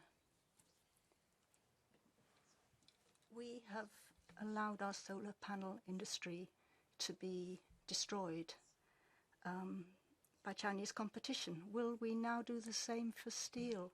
The safeguard measures won't be brought in again in 2026. Overcapacity in China is 4 times our European production. It seems to me that you didn't completely answer Mrs. Verbren's question as to the measures that you intend to take to tackle this overcapacity. Is the toolkit that we have today sufficient, or do we need a more systematic approach? Tariffs, customs, what are you going to do to make it possible for Europe to go on producing steel? Merci beaucoup, Monsieur Glucksmann, also for your question. I think first, what is very important to underline is that photovoltaic story should be like the big warning banner for all of us. That was our technology. We invented it, we started to produce it, and then we simply been not energetic and agile enough to protect it from being almost completely eliminated from the European sector. Therefore, we are now approaching this issue with a lot of vigor and a lot of, let's say, political weight to make sure that we will not have the same stories for steel, for windmills, or for our electric vehicles. Therefore, we are going to adopt this new doctrine on economic security. I just would like to look through all the instruments we have at our disposal. Are they sufficient? Do we use them well? Do we need more? I think that what would be very important, and here also our role here, yours and mine, will be very crucial. How can we build unity around using this instrument? Because we have them, but I think we have to be united and unified enough to actually trigger them. Being even more concrete to your question, because you've been also asking what been our success rate in using some of our instruments, and when we use them well, as we did in the case of steel wind towers, or stainless hot rolled steel, or fatty acids. So there, with our approach and with our trade defense instrument, we actually managed to reduce the subsidized product by 80–90%. And this is, I would say, the approach I would go for if I see that the competition is not fair, that competition is overly subsidized, that the level playing field is not respected. Juan Ignacio Soido, EPP.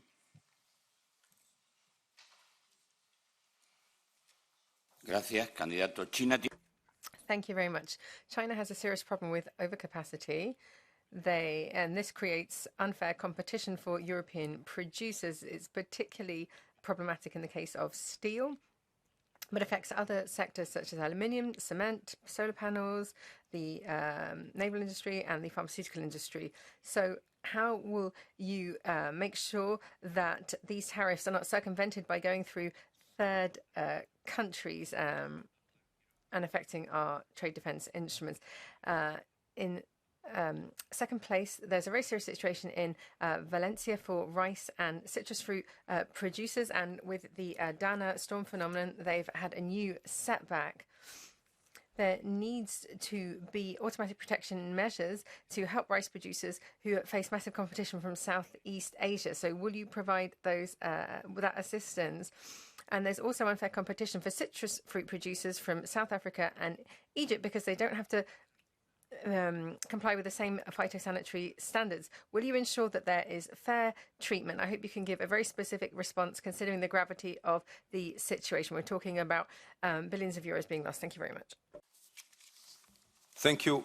Thank you very much. I think that all the articles at the beginning of your question, like steel, aluminium and cement, clearly fall under the remit of CBAM. I think this is what we introduced, this is what you supported us with, what you promoted, and this is how to prevent the carbon leakage and making sure that the products which are imported into the EU with the worst carbon footprint that we have here would be properly leveled up through our CBAM mechanisms.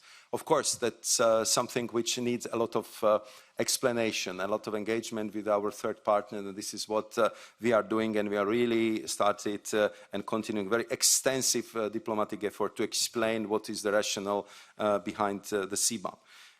The issue of, let's say, circumvention and some kind of, attempt to get the products upon which we imposed the import duties through other countries. We are very vigilant on this. We are working very closely in the industry. If something is happening, we are acting, and we are going to act immediately. On the very sensitive issue you mentioned, I also would like to express my full solidarity with the people of Valencia in Spain. I saw the picture is absolutely devastating. It just shows that the climate change is having this new destructive potential, which we couldn't imagine just a few years ago. 2-3 months ago, we had the same situation in Central Europe. Now we have it in Valencia. And what I can tell you in that regard, if it comes to citrus, we are very clear to our South African partners that for us, sanitary and phytosanitary products are non-negotiable. We simply would not import the products which might be infected by any plant diseases which could be destructive to our products in Europe. And on rice, I can continue bilaterally. Renier van Lansrot, Greens. Mr. Šefčovič, you recently said that EU reforms are inevitable to make us ready for a larger union, and I agree. There are three things that I want to ask you to make sure that adding new member states forges the EU into the world's best democracy. Firstly, we need to be able to act quickly in times of war. So what is your concrete plan, together with Mrs. Kallas and Kos, to move from unanimity to qualified majority in foreign policy and enlargement? Secondly, European democracy is not yet fit for substantial enlargement. Will you ensure the pre-enlargement policy reviews include the right of this Parliament to propose laws and make our elections truly European with transnational lists? And thirdly, the Parliament demanded treaty change more than a year ago. This is the only way to make a union of 500 million people work. Will you fight with us to ensure the Polish Council presidency organizes a vote to open the treaties?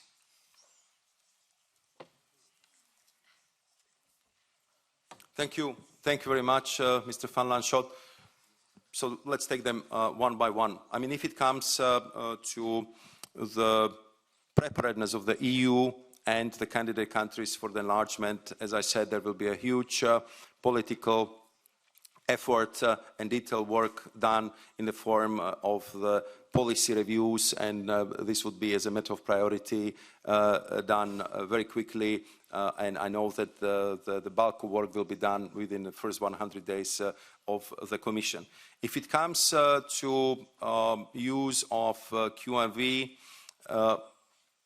there you would probably recall that the European Commission already, if I recall correctly, in 2019 proposed, especially in the area of energy, in the area of enlargement, and in the area of taxation, that we can use the passerelle clauses and go from the unanimity to the QMV. This was not adopted and accepted by the Council, but we stand by that proposal. If it comes to the treaty change as a whole, now we will have in a couple of days the new President of the European Council, Antonio Costa, becoming the President of the European Council. Let's see how he will approach this question, because, as you know, we've always been saying that we are ready to support the treaty changes if it would make our European Union work more efficiently, more swiftly, and in a speedier manner. And we clearly stand behind it as a college, and our Ursula von der Leyen, our President, also included into the political guidelines. If it comes to the electoral law, this would be with Commissioner McGrath, but my advice here is to start as quickly as possible, because the 5 years with a file like this will pass very, very quickly. I now have the pleasure to give the floor to my predecessor, Salvatore De Meo, EPP. Grazie, Presidente. Thank you very much, President. Commissioner, in your response to the written questions, you said that the governments of the European Union can be improved, taking into consideration the treaties, particularly the passerelle clause, the passage to unanimity to a qualified majority. But unfortunately, there are 4 recommendations of the Commission on this particular point have been left unanswered. So how do you intend to deal with this particular issue with the Council? And how can the Parliament facilitate concretely the Commission in responding to the concerns of Member States with regard to this particular passage, which would allow for better action on part of the European Union? Don't you feel that it would be a good moment to initiate a discussion on change of the treaties on this point and other points. And this has been taken up already by the Conference of the Future of Europe, where citizens were involved. Thank you.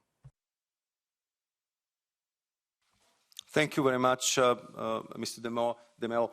First and foremost, thank you very much for referring to the Conference on the Future of Europe, because in this particular regard, I think our both institutions work together in exemplary, positive manner, and many of us spent a lot of valuable time with the citizens, working in 10 working groups. My honor and privilege was to lead the work on the working group on health, and I know that this was innovative, that brought a lot of new elements into our discussion, and based on that experience, first and foremost, we introduced the citizens panels, which are bringing new approach and new attitudes to how we can better legislate in the future. And secondly, 95% of the recommendations we put into the Commission work program, and we clearly flagged that this comes from the citizens, which I think was very important, also response mechanism to them.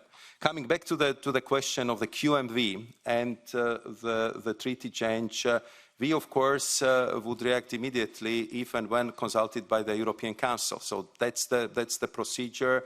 That's how the treaties provided us with the framework, which have to respect. And let's see how the new leadership of the European Council would approach this issue. And of course, we, Commission, as an honest broker, will be always very happy to facilitate the discussion between the members of the AFCO and the General Affairs Council or the presidencies, as I try to do on different separate files, to have, I would say, the discussion which could cover this topic again. So I would say also that both sides, both arms of the co-legislator would understand each other even better. Nikolaos Varantouris, the left. Good afternoon, Mr. Commissioner-designate. I would insist on the future of Europe and the treaty reform. And it seems that both the Commission and the Council have forgotten the conclusions on the Conference on the Future of Europe, which asked for more democratic participation, more transparency, more accountability, and more social cohesion, concrete steps towards social cohesion policies. And we also know that the European Council is dragging its feet as regards treaty change. And at the same time, the Commission President, Ms. Ursula von der Leyen's stance, position, is highly vague and problematic in this respect. Hasn't clarified next steps. So now, Mr. Commissioner-designate, how do you intend to keep the debate on the future of Europe alive within and between the European institutions? And secondly, how do you intend to bring EU law-making, decision-making closer to national parliaments and the civil society in the member states? Thank you. Thank you very much, Mr. Varantouris, also for your questions. I think if it comes to the goals to make sure that our European Union is more democratic, more transparent, with a stronger social cohesion, I think that's the ambition which we clearly share, and for which we are really working very hard. And I think over the last period, we clearly demonstrated it by very important measures. Let me just, for the brevity of time, mention one, and this is sure. And we managed to do it within the framework of the current treaty. So what I want to say for the social cohesion, for very important measures in the area of sustainability, human rights, but also in the area of enlargement, I think that we should, of course, seek a better framework for our work, but at the same time, not to be limited by perceived constraints of the current treaties, because we have demonstrated that a lot can be done. So I would see these two tracks as a parallel. Let's do the best for Europe. Let's be well prepared for enlargement. Let's use all the instruments we have with creativity we demonstrated over this period. And at the same time, let's see how we can continue this discussion about the treaty change, where we, of course, need the support of the member states. We need clear position of the European Council. And if in any way we can be forthcoming in facilitating such a discussion, I will be very happy to do that.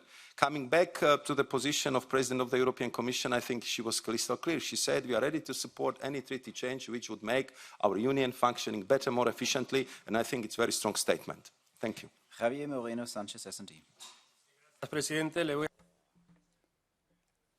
I'd like to ask for 10 seconds because I would like to say thank you for the solidarity that's been expressed here today, solidarity with the victims of the events in Valencia. Our group has always been in favour of multilateralism and sustainable trade. The WTO, is it the right body? We've been talking about reform. What do you suggest we do to make the WTO better so that it can deliver sustainable trade and with all members respecting the rules of the game? With regard to trade agreements, I think we need to change our strategy. We have CETA, 10 years of its operation on a provisional basis. There are member states that haven't ratified it. Are you going to invite them to do so? Just one moment, Chair. Looking to the future, would you be willing to separate the trade part of the agreement from the political part of the agreement, thinking here of Mercosur and beyond? Thank you very much also for this question. So first, very important one, the reform of WTO.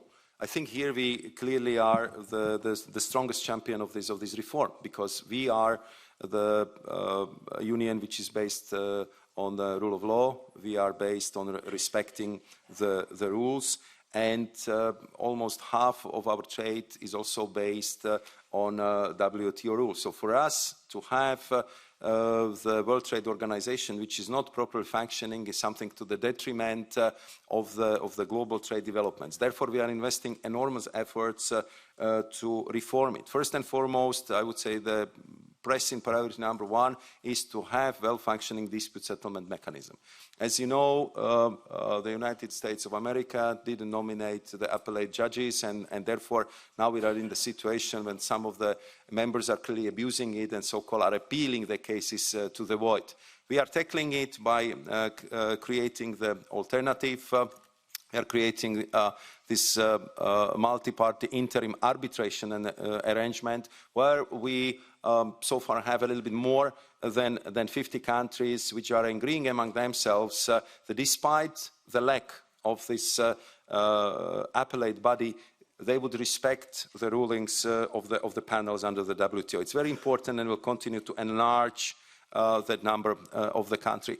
Second, I would say a very important element is that last Ministerial Council been kind of disappointing, because even when we had some progress in the sustainability discussion, in the discussion on, let's say, sustainable fisheries, in many other areas, very often on the last minute, like, for example, moratorium on e-commerce and things like that, we had a surprise coming from India. And I think that what we need to do here is to work very hard with these two countries to help us to reform the WTO mechanisms.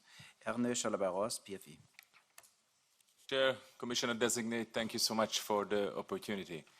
The principle of institutional balance is a fundamental aspect of our European Union, ensuring that powers are properly distributed between the EU institutions and the member states.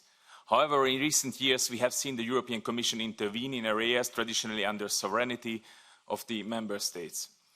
For example, during the migration crisis, the Commission repeatedly imposed policies on member states that were against national interest and security concerns.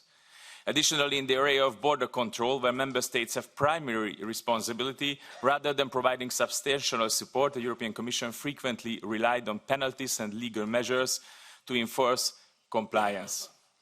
My question to you, Mr. Commissioner-designate, how do you plan to ensure that member states' sovereignty is better respected in the future and that EU institutions do not overstep their powers, especially in key areas like migration and border control? Thank you so much.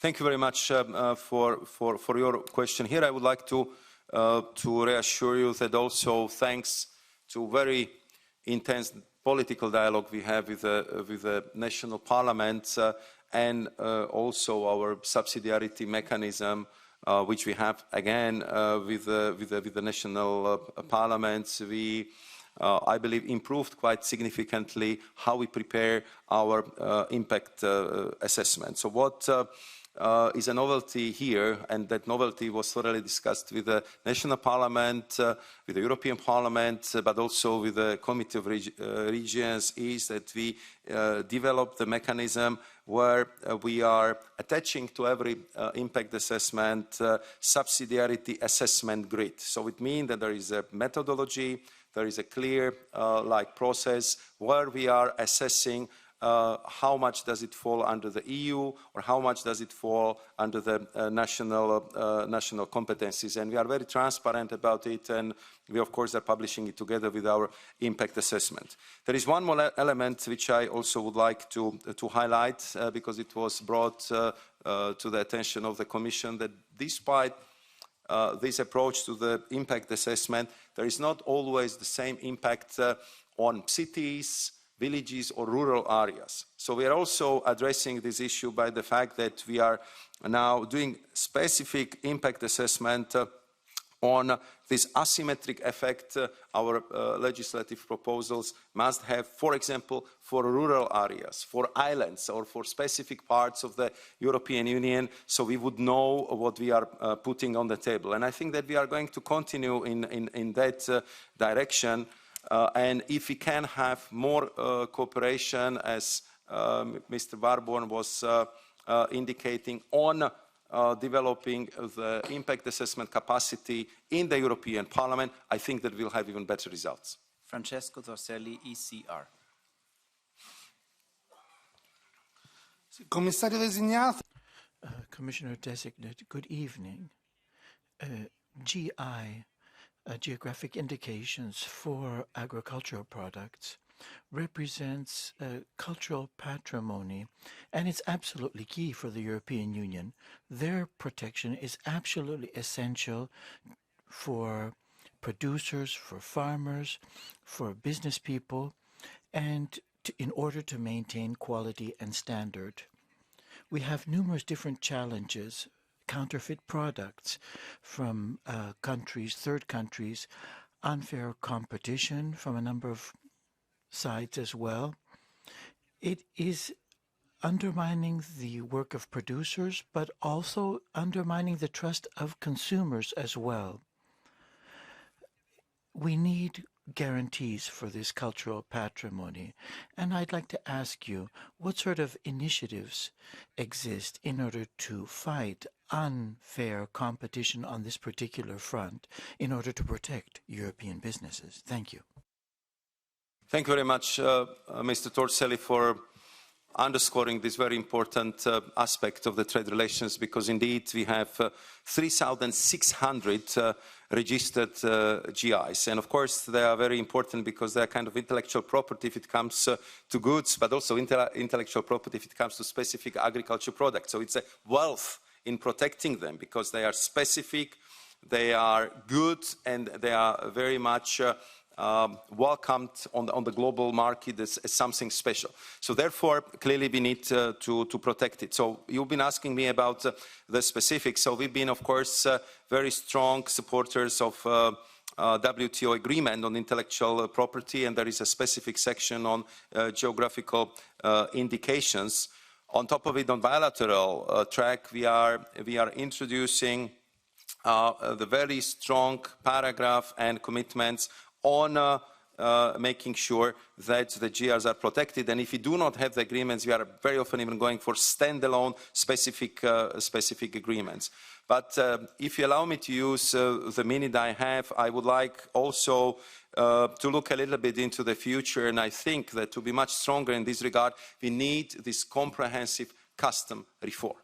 And I believe that once we would have the European Customs Authority, we will have the European Data Hub, which would allow us to gather the information, to use proper analytics, to make sure that we know where to target our controls and have the risk-based solution. Then we will be much more efficient also in tackling the phenomenon on e-commerce, because there we see that there is a tsunami of parcels coming to Europe. This year we expect it could be 4 billion parcels. And of course, to protect our GIs, to protect our market, we need to have these modern digital tools. And therefore, I hope that you would support me in advancing this important reform of customs in Europe. Sandro Gozzi, Renew. Thank Commissioner Designate. Ursula von der Leyen, before being elected by this Parliament, committed in written and in her speech to treaty reform. Then this issue got lost in translation, because in any of the mission letter, the treaty revision issue is mentioned. My first question is, are you the Commission in charge with treaty revision? My second question is in the light of your answer. You mentioned the President of the European Council. You say that the Commission is not an honest broker. Sorry, Designate Commissioner. The Commission has a right of initiative under Article 48 to change the treaty. So, in your view, what are the indispensable reforms that we must absolutely to adopt before enlarging? And I would like you to be precise on this. Last question is, you are in charge of trade and institutional relations with the UK. I would like you to take the commitment to appear before the UK delegation before any meeting of each meeting of the Partnership and Parliamentary Committee. Thank you, Chair.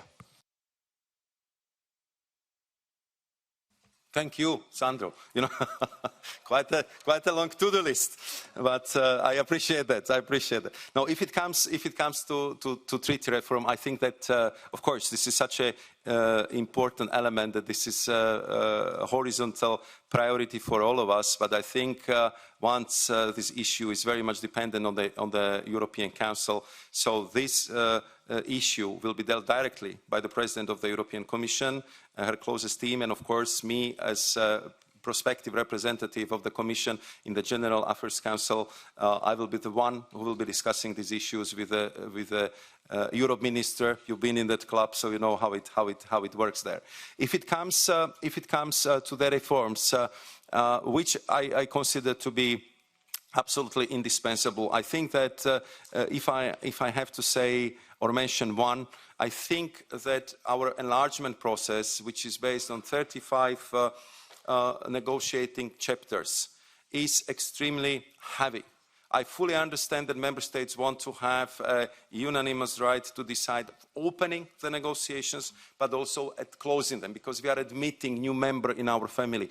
But do we need to have a unanimity decision before opening and before closing of every chapter? So if I just calculate from top of my head, 35 times 2 is 70 plus 2 additional vetoes. So we have 72 vetoes until you kind of admit somebody to the European Union. I think that is something which I think should be treated as a political decision at the beginning, at the end, but I would say as a technical assessment on the chapters where I think that we can easily rely on the QMV. But as I said, this is very much in the hands of the EU member states. I know that some are thinking like that, but the discussion would still need to be made, and I believe that our policy review will contribute to that. And of course, before partnership or joint committee meeting, I'll be very happy to come to see your parliamentary assembly.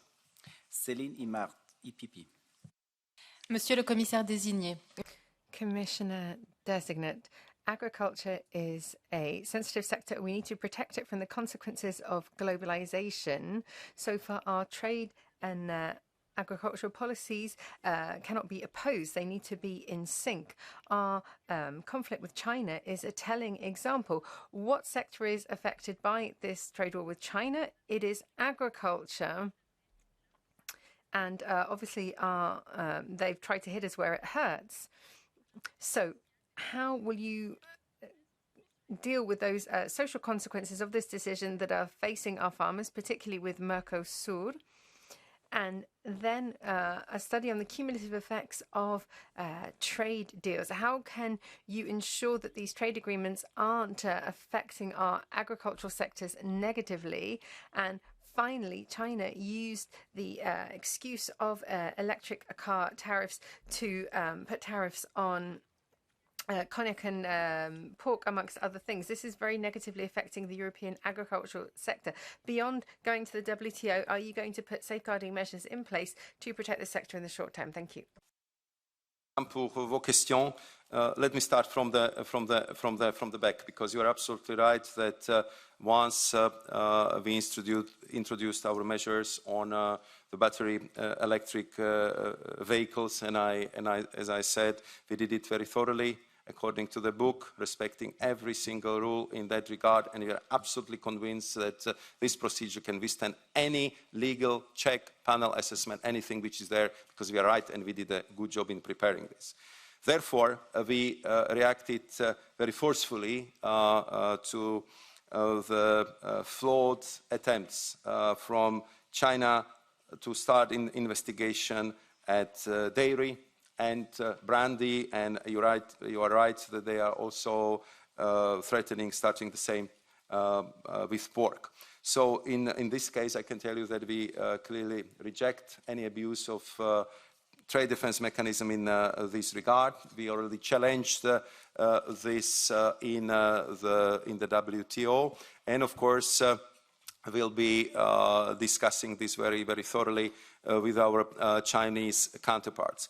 I know that you also would like to have a concrete response, what would happen if this would fail. And here I think that what is very important is to have a contingency plan, what to happen in this type of the situation. And I can also reassure you that we'll be working very closely with Commissioner Designate Hansen, but we'll be working also within the time left for this term of the Commission to make sure that if necessary, we can apply also our measures, our tools, which we have at our disposal to address the injurious impacts on European producers from the situations of market disturbance. So we have certain possibilities. It also requires the finances, but for that we need to measure the situation properly, to design our response. But I want to make sure that we will negotiate, that we will find the good solution, but be ready for any eventuality. Als nächstes erhält das Wort Frau Kollegin Gabriele Bishop.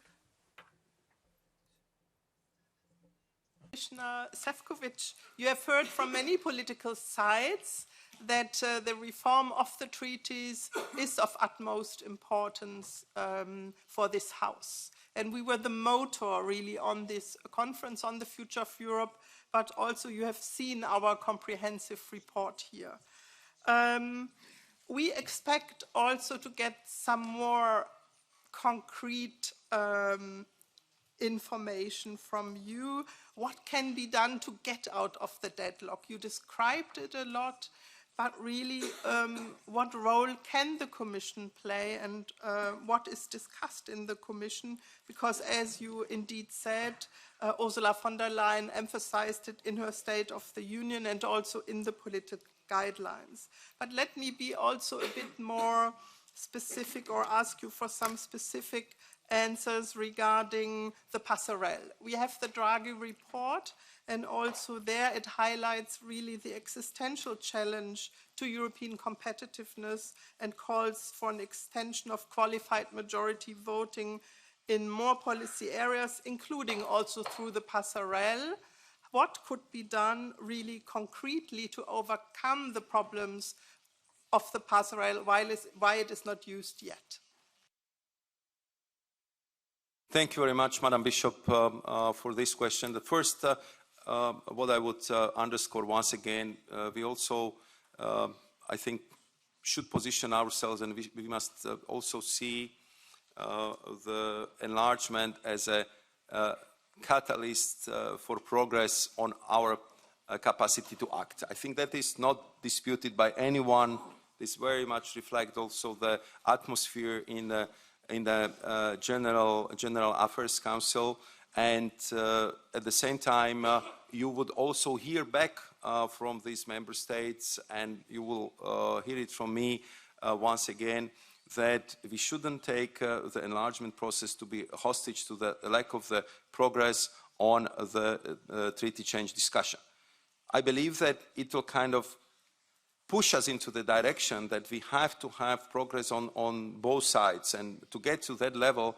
And I know that I'm repeating myself, but I think for us it's impossible to act without having the European Council position very clear. I mean, when and if we are consulted, of course, we would immediately react. We said that we are supportive of the treaty change. We made a proposal in official Commission communication for the passerelle in concrete areas. I was just telling you how we see the negotiations on the chapters if it comes to the enlargement, and we are very much inspired by the report of Mr. Draghi, because we know that competitiveness also is very much linked on our ability to act swiftly and to act quickly.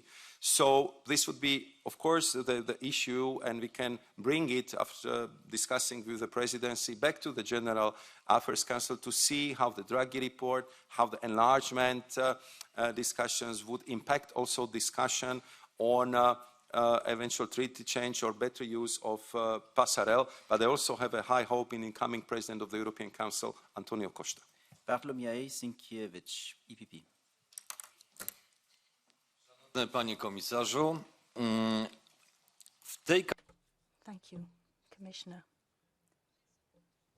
In the current legislature, poprzedniej. Dlatego chciałbym zapytać o konkretne plany. there will be far more on interinstitutional matters than during the past. Let's look at plans for enlargement. There must be a plan. It's very difficult to believe that there isn't. Secondly, van der Leyen, in her instructions to commissioners, underlined the fact that the work of the new college had to be based on the Draghi report on competitiveness of the European Union. And I'm slightly worried because in Mr. Draghi's report, I don't see much about Central and Eastern Europe. And we run the risk of excluding a whole region. Now, you are a representative from that part of Europe.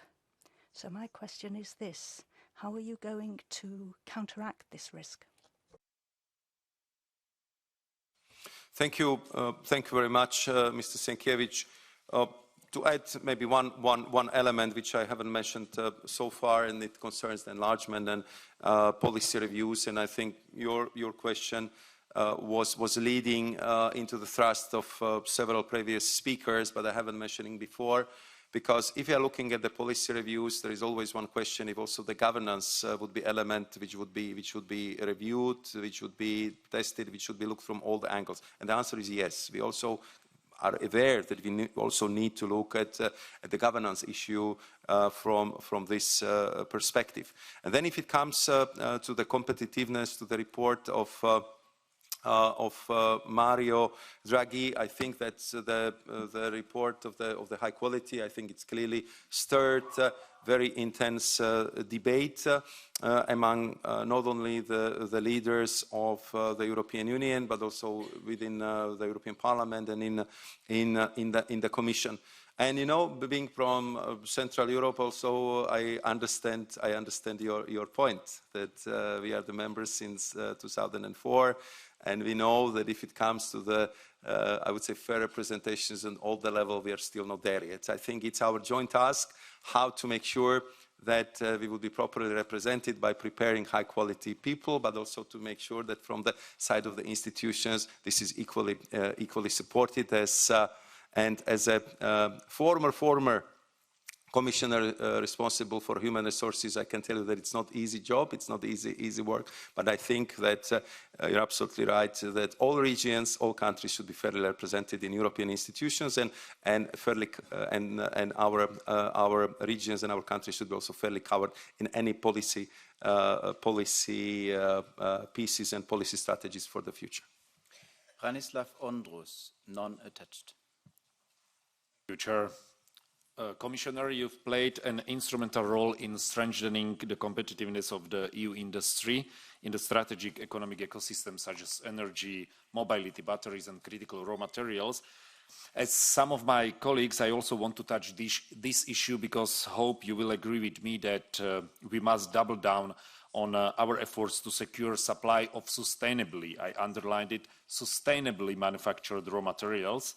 However, Europe is faced with high dependency on for almost all critical minerals sourced from a highly concentrated group of supplying countries, what creates an important risk for our economic security and resilience, as well as growth and quality jobs creation, given that raw materials were already subject to export restrictions. Therefore, what are your plans on contribution of the EU trade policy respecting our social, labour and environmental standards to strengthening the security of supply of sustainably manufactured raw materials and ensuring that these minerals aren't used as instruments of economic coercion? Thank you. Thank you very much for this question as well, but because I think it's one of the clear priorities for enhancing our competitiveness. And you would probably recall that in 2017 I founded European Battery Alliance, and one of the first issues which I realized where we have a huge problem was the lack of critical raw materials. So we set up the Critical Raw Materials Alliance. We adopted Critical Raw Materials Act, and more importantly, we also introduced the digital passport in our battery regulation, where it's very clear that each battery which would be placed on the European market would have very clear reference what is the carbon footprint of the battery, where the critical raw materials are coming from, what is the recycling obligation, what are the social conditions of the worker, and what is, I would say, the whole value chain representing in placing these batteries on our market. So to be also very clear, we are still facing a lot of dependencies, very often on one supplier, on one country. The big change would be if we manage to get to the trade agreement with Australia, which would immediately kind of rebalance the question in many areas. And then somebody who was tasked to organize common purchase of gas for Europe, and we managed to do it without one Russian molecule. I would underline, I'm a strong believer that we can achieve the same results in common purchasing of the Critical Raw Materials Act. Japanese are doing it already for years. They have the agency, so-called JOGMEC, which is doing it for Japanese businesses. I believe we can do the same for European businesses. Last point I haven't mentioned because it was not highlighted here, and we can make a little bit of advertisement to this. Under the implementation of the Critical Raw Materials Act, we issued the first call for proposals. What are the projects where the business or project promoters believe can bring us new critical raw materials to our market? I was extremely pleased, and I would have to say positively surprised, that we received 170 applications only in this first call, and therefore it just shows that we have big potential here as well. Anna Brückler, PFE. Much, Commissioner. In June of next year, the regulation of the temporary liberalization of trade between the European Union and Ukraine will expire. Please provide the following information. What is your opinion on the further extension of the trade liberalization with Ukraine? Free regulation liberalizing trade with Ukraine in connection with mass and uncontrolled imports of agricultural products have led to the complete collapse of agricultural markets in selected sectors, especially in frontline countries such as Poland. In the case of further trade liberalization, how do you want to protect European agricultural products and, of course, farmers from unfair competition from Ukraine? And do you think that trade rules should return to those of the EU-Ukraine Association Agreement, DCFTA? Thank you very much. Thank you very much, Madam. As I was highlighting earlier, we agreed that we should replace so-called autonomous measures by Article 29 under the DCFTA solution by the June of the next year. And we are working very hard to achieve that. These are the negotiations which in the end would have to be approved by both EU and Ukraine under the Association Council. What we are negotiating, it's also very clear. We want to have a balanced, good solution. And we are negotiating with Ukraine to make sure that once we have this final arrangement, that it will also include clear safeguards to ensure that we can address disruption on the market for sensitive agricultural products, but it will also provide for the progressive adoption by Ukraine of the EU production standards to ensure that the balanced level playing field is there for Ukrainians, but also for our farmers. As I said, if it comes to phytosanitary and sanitary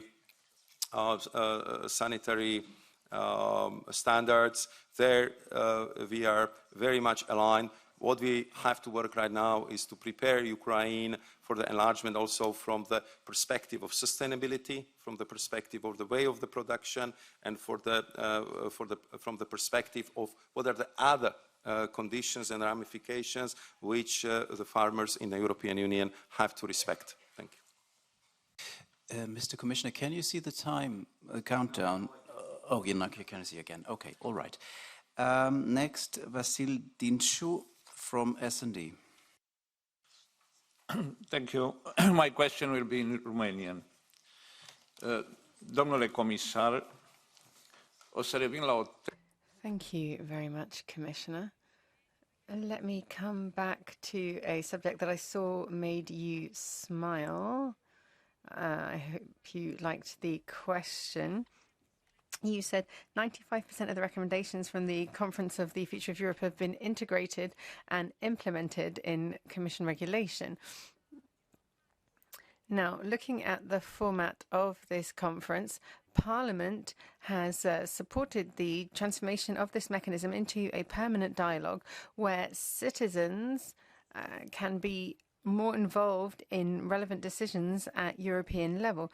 President von der Leyen made a commitment to a new era of dialogue. Now, you have a lot of experience, 15 years, first of all in the interinstitutional area. Have you thought about any other initiatives, other mechanisms for permanent civic cooperation? Thank you. Thank you. Thank you very much, Mr. Dinku, for your question.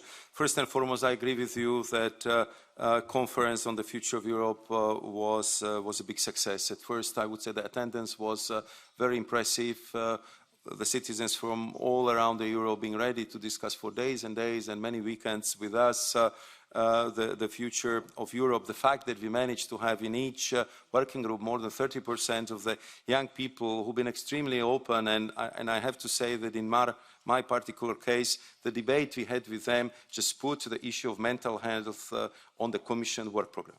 That was highlighted so strongly that it made a real difference, and since that the mental health is one of the priorities for Health Commissioner, for College of Commissioners, and this was very concrete demonstration why this direct interaction with the citizens was so valuable. Based on that experience, I already referred that 90% of the measures recommended by the conference being almost immediately in the next Commission work program translated into the concrete actions and follow-up. We also went further in deliberating how can we use, I would say, these new modern tools of participatory democracy in our work. So we had the first 5 citizens panels, all of them very useful for the Commission, and I believe for you, for the legislator, and we want to continue with that because citizens panels complement impact assessment. They also complement the fitness check. And one novelty which we also want to introduce is that we would have these regular exchanges with youth, with the young generation, and the President von der Leyen asked all the prospective commissioners to organize first youth policy dialogue within 100 days of our entering into the office. Miriam Lexman, EPP. In the mother tongue of our commissioner designate. Vážený pán komisár, milý Maroš. Dear Maroš, dear Commissioner, many colleagues mentioned already geopolitical challenges which we are facing. China and other countries are trying to limit our sovereignty. As you said already, we need to be sovereign and independent. It is important for our citizens, but your priorities are against the priorities of the government that indicated you. Prime Minister Fico, during his visit to China, said clearly that he wants to have strategic partnership with a totalitarian China. His speech in the Russian television also underscored this. Given these facts, my question is, what are you going to do if your priorities are in contradiction with priorities of our government, and how do you want to cooperate with member states to strengthen our economic security? Thank you. Thank you for the question and the possibility to speak in my mother tongue. So I would like to reply, Miriam. Dear Miriam, we have known each other for quite some time. We started cooperating since 2004. Miriam was in the European Parliament. I was working at the Prime Rep to the EU. And these were important times because what we were dealing with was how to work as a new country in the EU, also how to get Slovakia into Schengen and into Euro Union. And we've done a lot of work for the European integration. Today, we discussed a lot about China and discussed a lot how we need to be very careful, but at the same time, sufficiently assertive vis-à-vis China, so that China wouldn't undermine our security, and so that we would have balanced relationship with China, so that China wouldn't abuse its position vis-à-vis the European Union. And I believe we've got a good toolbox. We've got instruments to control incoming investments. We've got possibilities to have control over subsidies offered by China in order to create an entity in Europe, and this entity could then continue investing within the European Union. We've got also other possibilities to deal with this challenge. On the other hand, we realize that China is the second biggest economy, it's the third biggest trade partner, and therefore we have to deal with these issues also in accordance with international standards. I can reassure you that as far as I'm concerned, as far as my person is concerned, I've always confirmed that I've been always working for the European interest, for the best of the European Union. I will continue doing that. Thank you. And dear Commissioner Designates, I would like to raise the question on investment protection and specifically on investor-state dispute settlement. This is an issue that is quite important for the Green Group and for many other of my colleagues here. Despite the EU exit of the of the Energy Charter Treaty, many outdated investment treaties by the EU and its member states are still currently protecting fossil fuel investments. Member states and the EU itself still risk being ordered to pay billions in compensation by opaque arbitration tribunals outside of our courts. So my question would be, how do you intend to remedy this problem and mitigate the associated risks? So for instance, would you agree to negotiate an agreement with the UK to end legacy cases under the Energy Charter Treaty, or would you be able to ensure that unsustainable investments are denied protection in future EU agreements or treaties? And likewise, would you be open to increase efforts at the OECD towards international instruments to carve out climate measures from the scope of investment agreements? Thank you. Thank you very much. Indeed, you're right. If it comes to bilateral investment treaties, these represent quite a bulk of the treaties. The number is around 1,100. And of course, this is the accumulation of the investment treaties which have been signed and concluded over many years. So what we are doing in that regard, first and foremost, we are tackling this issue on several tracks. The first one is that in the new agreements which we have signed, like for example with Canada, but also with 5 other countries, we are clearly introducing in these agreements the chapters which are calling for the state-of-the-art investment protection dispute settlement mechanisms. What I'm talking about is that we want to take it from the hands of private arbitrators and to put it into the hands of very established state-to-state system, if possible professional judges, just to make sure that this is done promptly, properly, and with a proper qualified personnel to exclude any conflicts of interest in that regard. Second, of course, very important track is multilateral. We are one of the major supporters of creating this multilateral investment court under UNCITRAL, which we hope can really replace all these agreements we are referring to, because that would be one institution which would be responsible for ruling in eventual disputes if it comes to this type of the legal issues. And on your last question, discussion with the UK, of course, we are ready to consider it, we are ready to look into it, but at the same time, because this was a new topic for me, when I look at it, I see that this is legally extremely challenging, because even if we cancel this agreement, there are still some kind of safeguard clauses which are going for years, even after these agreements are considered to be annulled. So let me look at it. I'll come back to you. It's a big issue, but we have a good intentions to find a good solution to this. Charlie Weimers, ECR. Thank you, Chair. Commissioner-designate Šefčovič, I'm in the middle right here. Good afternoon, sir. This Parliament wants treaty change to increase EU power, just as we've heard today, and you have supported this, but the question is, do the people? Would you agree with me that the democratic legitimacy of a treaty change would be enhanced by letting Europeans approve it in free and fair national referenda? On tax policy, you have discussed the possibility of abolishing the national veto by using the passerelle clause. That would be a major transfer of power, would lead to more taxes, more regulatory burden.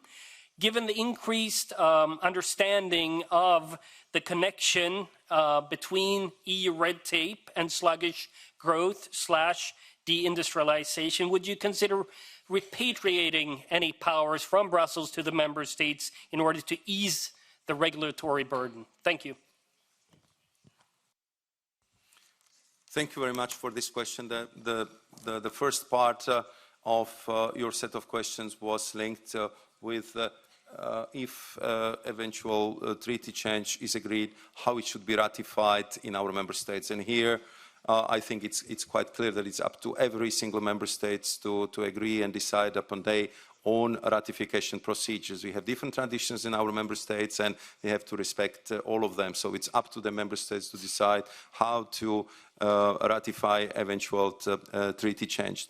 If it comes to the passerelle and the taxation issue, I think that in a different setting in this House, we've been discussing for years and years the issue of energy taxation, where we are actually very close and very wide at the same time.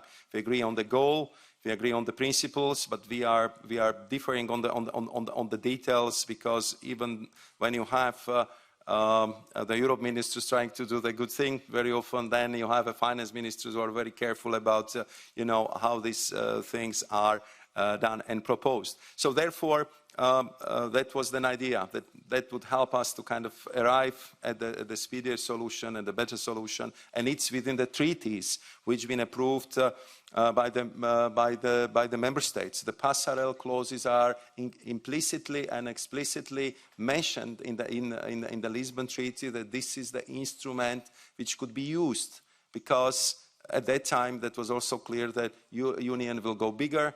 Union will have new competencies, and therefore you also need the more agile decision-making process. And if it comes to the red tape, I already highlighted several times. I'm very happy to do it again. This is absolute top priority for our president. We believe that we can do a lot through simplification. What I want to underscore for the Commission, simplification doesn't mean deregulation. We are absolutely clear about attaining the goals we set for ourselves, but we believe we can do it with much less red tape. Thank you. Thank you very much. Ladies and gentlemen, there are more and more bilateral conversations. Maybe you could leave the room, because that is really a challenge for the Commission to concentrate for so many hours. Next, Charles Goerens, Renew. Merci, Monsieur le Président. Thank you, Chair. Commissioner, the European Parliament has long been advocating a stronger role in initiating trade negotiations. How can we change the current institutional framework, perhaps changing the treaty, to give Parliament a more substantial role in determining mandates and the running of negotiations from the start? Thank you very much, Mr. Goerens, for your question. I think if it comes to the trade policy and to the trade agreements, I hope that we will not have to wait for the new trade agreements to be concluded and signed until the next treaty change. So I think that we can achieve actually quite a lot under the current treaties. And I think what I already declared in my introductory remarks, what I want to do if I get your approval and your support is to be much more present in the discussion with you, to be much more transparent, and also to have the discussions with you on the facts and figures, on the plans for the future, and of course to work with your input and with your contribution for the negotiations and for concluding the eventual trade deals. This is realistic. This can be done. It depends on both of us, how we organize our work, and I had only excellent experience how we've been working on the sensitive files of United Kingdom, Switzerland, where we managed, thanks to the great cooperation with the Parliament and the co-chairs, to be able to discuss even the most sensitive parts of these negotiations, because we found a way how this can be done. And I think it was mutually very enriching. It was always good to have the insights. It was always very good to have a feeling from the European Parliament side how this would be perceived, viewed, and what would be supported or not. And that's, I would say, the type of the cooperation I'm also offering to you, because this is within our power, this is with my hands, and this is what I can really deliver and what I can do. Manon Aubry, the left. Aubry. Merci beaucoup. Thank you very much, Mr. Šefčovič. I'll start with a fairly simple question. Do you not think we have any farmers in Europe, or beekeepers, or people rearing livestock, meat, cheese, eggs, grains, honey? I ask you that because now we've had this ode to free trade over the last 2 years. You're ready to sign one of the most devastating trade agreements, the Mercosur one. Now, you say that you wouldn't sign if there wasn't an interest for the EU, but this is a hearing. We should speak the truth. This is a joke. We know the impact that this agreement will have. Why are we taking in all these new agricultural products from giant farms in Brazil and Argentina? How can you think that's good for the EU? This will be a death knell for our farmers. We're talking about hormones, pesticides, all of these things that we will be importing into the EU. You're sacrificing our agriculture, our health and environment just for a bit more trade.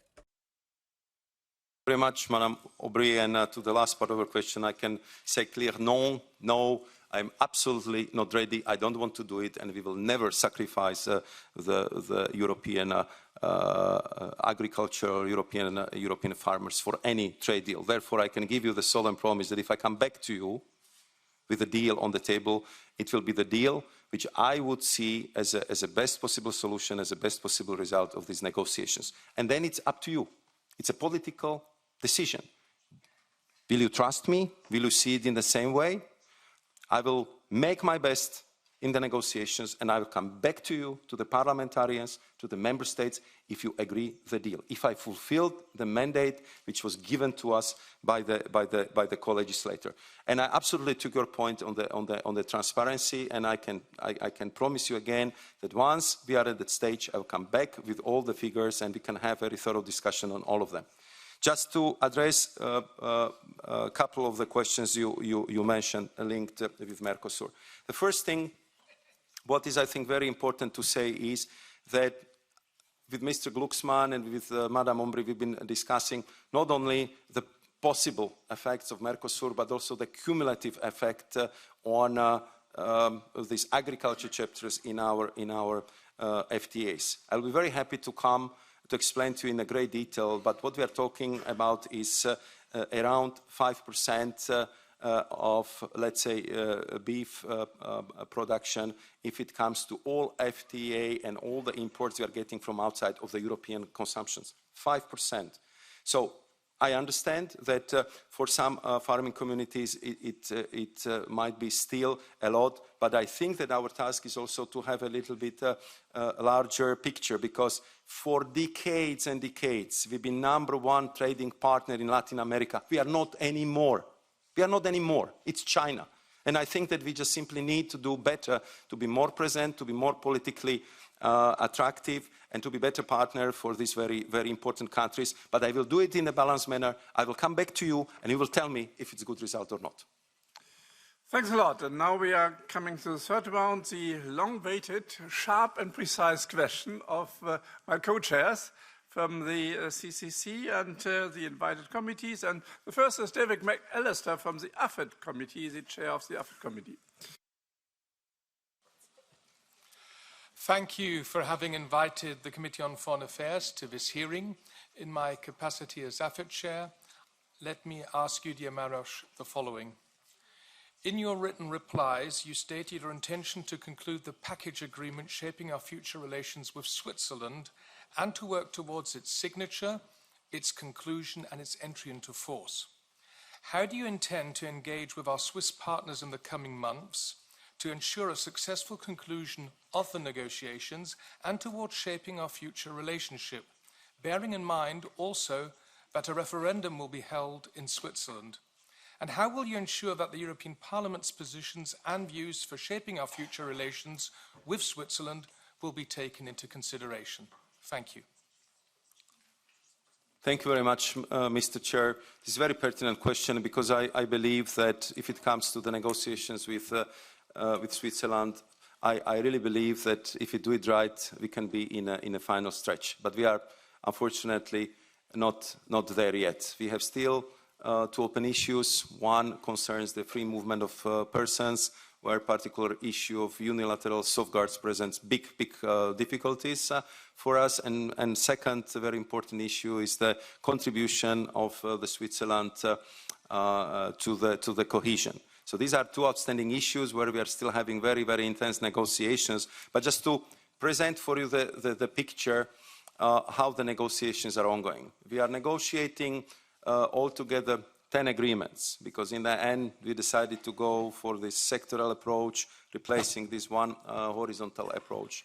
And we had when I checked last time, the figure, something like 2-3 weeks ago, more than 120 negotiating sessions around this 10 roundtable. So it's a very intense process, but I also have to tell you that I saw the sea change in the negotiating atmosphere, in attitude, in I would say, the willingness to get the deal from the both sides. As you know, we invested a lot in common understanding. We've been negotiating it for 18 months. Where are the landing zones? So we can finally, after many, many years, lots of breakdowns and lots of, I would say, political tensions, resolve all these issues. And I believe that we could be quite close. I believe that there will be very important stock-taking sessions by the Federal Council of Switzerland in coming days. And then we, of course, will proceed with the negotiations with the remaining open issues. Once we would have the positive traction, as I did so far, I will come back to you. I will inform you about all details. And indeed, I can confirm that our goal is to complete this negotiation this year. And I believe that deal would be good for Europe, good for Switzerland, and it would be approved by the Swiss citizens in referendum if need be. Thanks a lot. And now you have the IMCO chair, Anna Cavazzini. Yeah, dear Commissioner Designate, I'm indeed asking a question on behalf of the IMCO committee, and of course it concerns the customs union. We all know it's essential for the functioning of our single market. It's also contributing to ensuring that unsafe and illegal products don't end up with our consumers. Yet we see the current situation. You also mentioned it at the beginning, the rising e-commerce from third countries with a lot of unsafe and illegal products is flooding our market. So the existing legislative toolbox of the Market Surveillance Regulation, the General Product Safety Regulation, and the Digital Service Act must be swiftly enforced, we think, in the IMCO committee, but we wanted to know if you consider other measures necessary in order to tackle this huge problem. Of course, we have the customs reform envisaged. It is in the Council. You mentioned that you want to advance parts of it, and I think we in the IMCO committee agree with that. But nevertheless, do you also foresee additional measures when it comes to customs and e-commerce? And also, what will you do until it is in place in 2028? Thank you very much, Madam Cavazzini. I also would like to thank you for the outstanding work of your committee and for your personal contributions into making sure that if we are talking about this very comprehensive reform of our customs, that I will be, of course, very happy to push it over the finishing line, but also have to recognize there was enormous work done by my predecessor, by your in the committee, but our services in TaxSud, by Mr. Gentiloni and others. But I think that what is very important right now is what you highlighted in the end, how we can accelerate the whole process. And I will, if confirmed by you, start immediate consultation with the incoming Polish presidency to make sure that the remaining hesitant member states, let's put it this way, will be taken on board, and we can have the general approach on creating of the customs authority under the Polish presidency, and that we also would have a strong progress on the EU data hub, because they have to go together. We have to have the tools, we have to have the data, we have to have the proper analysts who can really make sure that we will do this risk-based assessment of the goods arriving to the EU. Big issue, which I think we'll be discussing a lot together, would be how to deal with the e-commerce. I mean, we expect that this year we might have 14 billion parcels landing in the European Union, and we all know that this is almost impossible to control without proper tools. Therefore, I'm a strong advocate of making this digitalization of our system as soon as possible. We also need to use all the available means we have, also financial support, to train our market surveillance authorities in our member states in a better way, and to, of course, make sure that we also start to use, I would say, the new tools like the Digital Services Act, and you know that we are already using it for tackling the inconsistencies in a provider, Temu. Thanks. And now the PT Chair, Bogdan Sonka. Thank you so much. On behalf of the Committee on Petition, I would like to request that more senior manager level and high-ranking Commission staff attend petty meetings with this authority to address the petitions concern and answer members' questions in a more adequate manner. The response should be clear, simple, and emphatic in order to convey better understanding. It is my question, how do you plan to involve the relevant commissioners responsible for topics related to petition and ensure the Commission's participants at the appropriate level in petty meetings to address and help resolve the concern expressed by petitioners? Thank you. Thank you very much, Mr. Chair, and we already had a chance to discuss it together, but also with your predecessor, and I know that how important the petitions are, not only for the members of your committee, but especially by the petitioners who are in thousands, who are sending them to you. And of course, you are rightly and correctly asking the Commission where relevant to provide you with the proper answers, and we are doing this to the best of our abilities. There have been always two elements highlighted. First one, as you just did in your intervention, how to make sure that you will have commissioners or senior managers present at your deliberations. Here, again, if I may make practical suggestions, we'll be very happy to work with your team in the committee to make sure that we would cluster the relevant petitions, and if they, let's say, concern the questions linked with single market, we would send the commissioner who is responsible for that area. If it would be petitions linked with the trade or constitutional affairs, I will be very happy to come. But I think if we organized our work in this way, there will be absolutely no problem for the commissioners or director generals to come to your committee. Second very important element was how to be more transparent in our cooperation. And here again, I would like to thank for a good cooperation we had with European Parliament services, because we introduce and we are trying now to link this Commission's public register of infringement decision portal with the Parliament petitions portal. So what we want to achieve is that it would be much easier for the petitioners to check what's happening with my petition. Is there an infringement? At what stage of infringement we are? And I think that we can really make a good use of it, and we can also present it to your committee and to your petitioners that this is the way how can really have us even more close on the radar and to see how we're dealing with the petitions. Thanks. And now the David Chair, Barry Andrews. Thank you, Chair. Commissioner, on behalf of the Development Committee, you mentioned earlier on in your comments the EU-Kenya economic partnership, and you mentioned it favourably. But as you know, it was originally an EU-East Africa Community, EPA. However, many countries refused to sign. So what steps will you take to make EPAs more attractive to developing countries? Secondly, clean trade and investment partnerships were described in the political guidelines as merely a tool to secure supply of raw materials, clean energy and clean tech. So how do you reconcile that statement with the primary objective of development cooperation in our treaties, namely the eradication of poverty? And finally, and this question was already asked but not answered, in your written answers you say that GSP Plus can be a tool for readmission agreements. So what steps will you take to ensure that such readmission conditionality is WTO compliant in the context of development-focused trade agreements?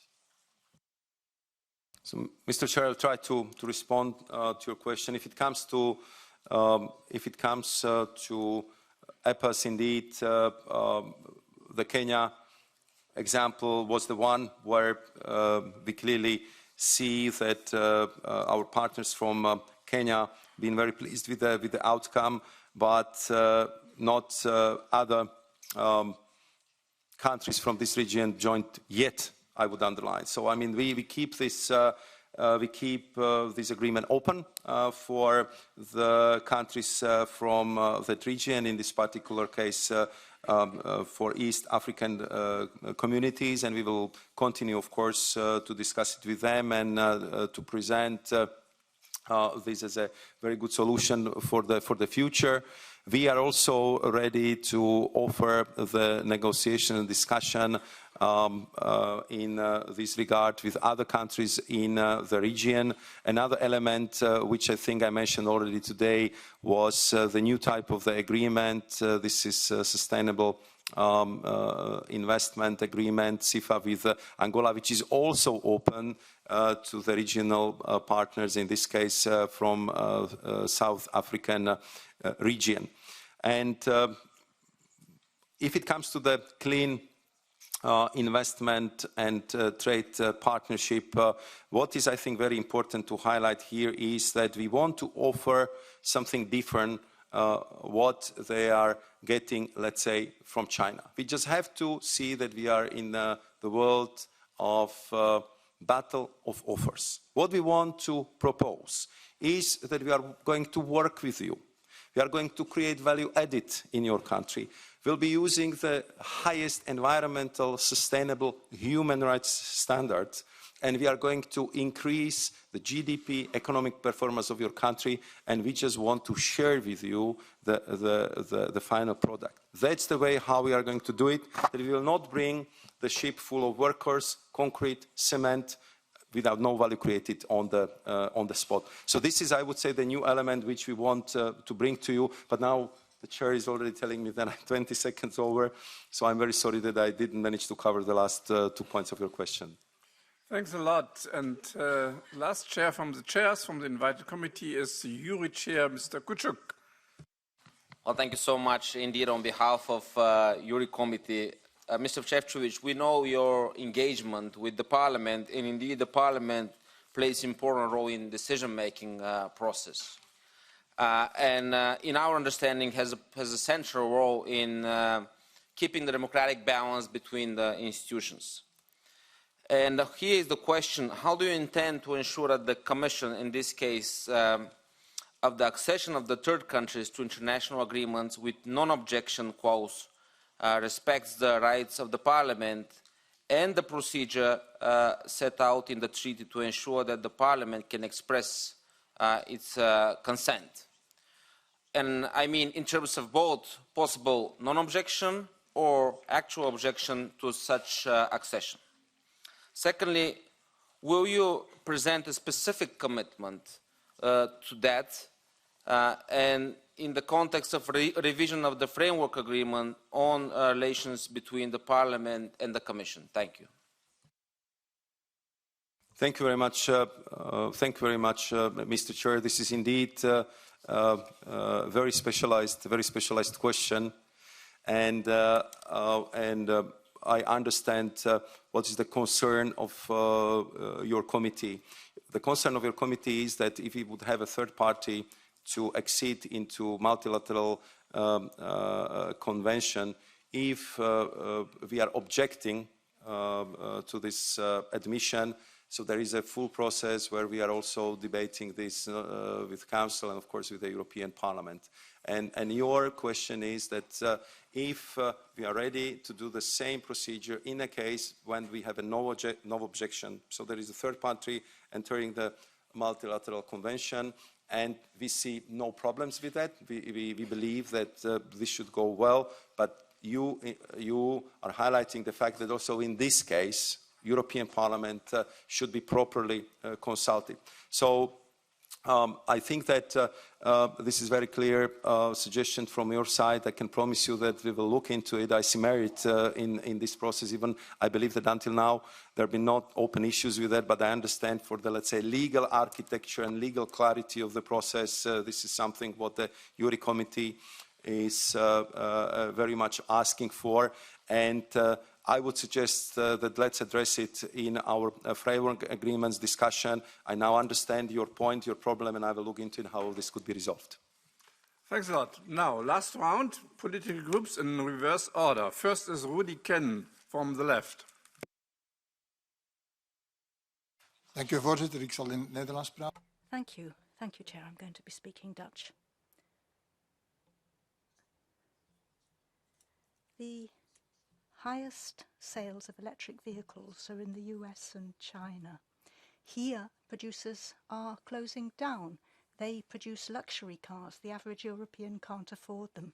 You're asking citizens to replace polluting cars. The most affordable are Chinese cars, but there are tariffs now because of subsidies from the Chinese government. And then there are electrical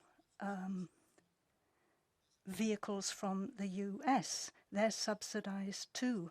There are sure to be countermeasures which will harm our economy. What will you do to ensure that European consumers can buy the most appropriate electric vehicle, irrespective of where it comes from? Secondly, what are you going to do to develop a consistent trade policy which is coordinated with the industrial policy of the EU that makes it possible to stimulate the production and purchase of European electronic vehicles?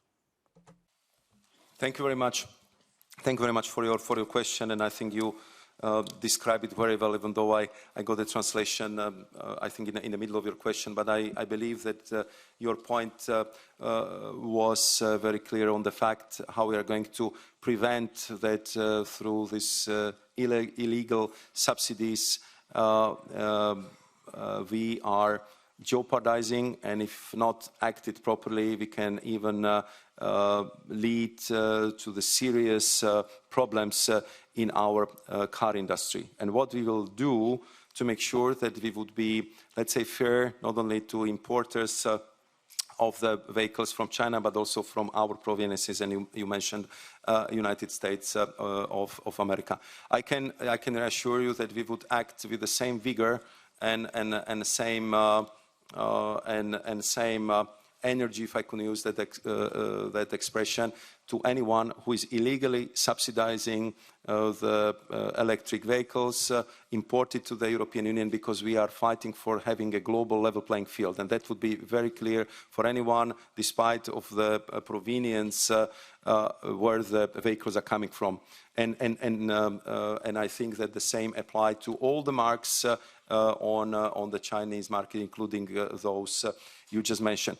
I also would like to highlight what you mentioned in the last part of your question, that through trade agreements we cannot solve all the problems on these problems. And sometimes the feeling is that we are trying overloading our trade agreements with different content. And what we need is clearly to make sure that we would have better coordination between the industrial policies and trade agreements. And I think that it's our common task, and that would be also a new approach how to deal with the issue of the cars, where the Commissioner designate, Monsieur Séjourné, will be working on the new action plan for car industry in the European Union. Thanks. For the Greens is now Daniel Freund. Thanks.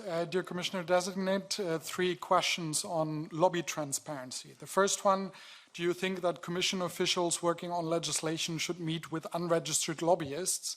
And shouldn't there be a rule that they are simply not welcome in the Commission? Second question, should there be consequences for commissioners that break the code of conduct? There are allegations in the press that your colleague Šuica might have done that, both on meeting unregistered lobbyists and not declaring many of her lobby meetings. Here in the Parliament, if you break the code of conduct, there can be financial sanctions. Is that something that the Commission should introduce as well? And the third question, on the lobby register, there is a number of entries that are meaningless or have no useful information. For example, the entry of the MCC think tank, which is funded by the Orban government, has been inaugurated already 2 years ago. To this day, there is no information on how much money they spend on lobbying the EU institutions. What will you do about improving the EU lobby register? Thank you very much, Mr. Freund. On the first point, in my introductory remarks and also in subsequent answers, I highlighted that no registration no meeting for all commissioners managers. And I understand that your point is, can we expand it and to cover all the EU officials? As you know, they're covered by the staff regulation. But I take the point. I'm ready to look into it because I think that once we have this very strict rule for all the managers, that it would be natural that it would apply to the whole Commission. So let me look at it. I mean, I understand your point. If it comes to the code of conduct of commissioners, you know it probably very well.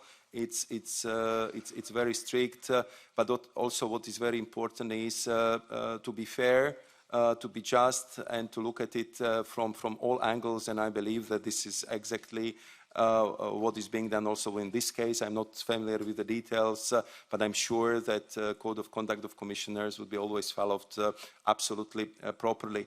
And on the last question, I think that transparency register is an extremely important tool. I think that together with the, I would say, US, these are the most developed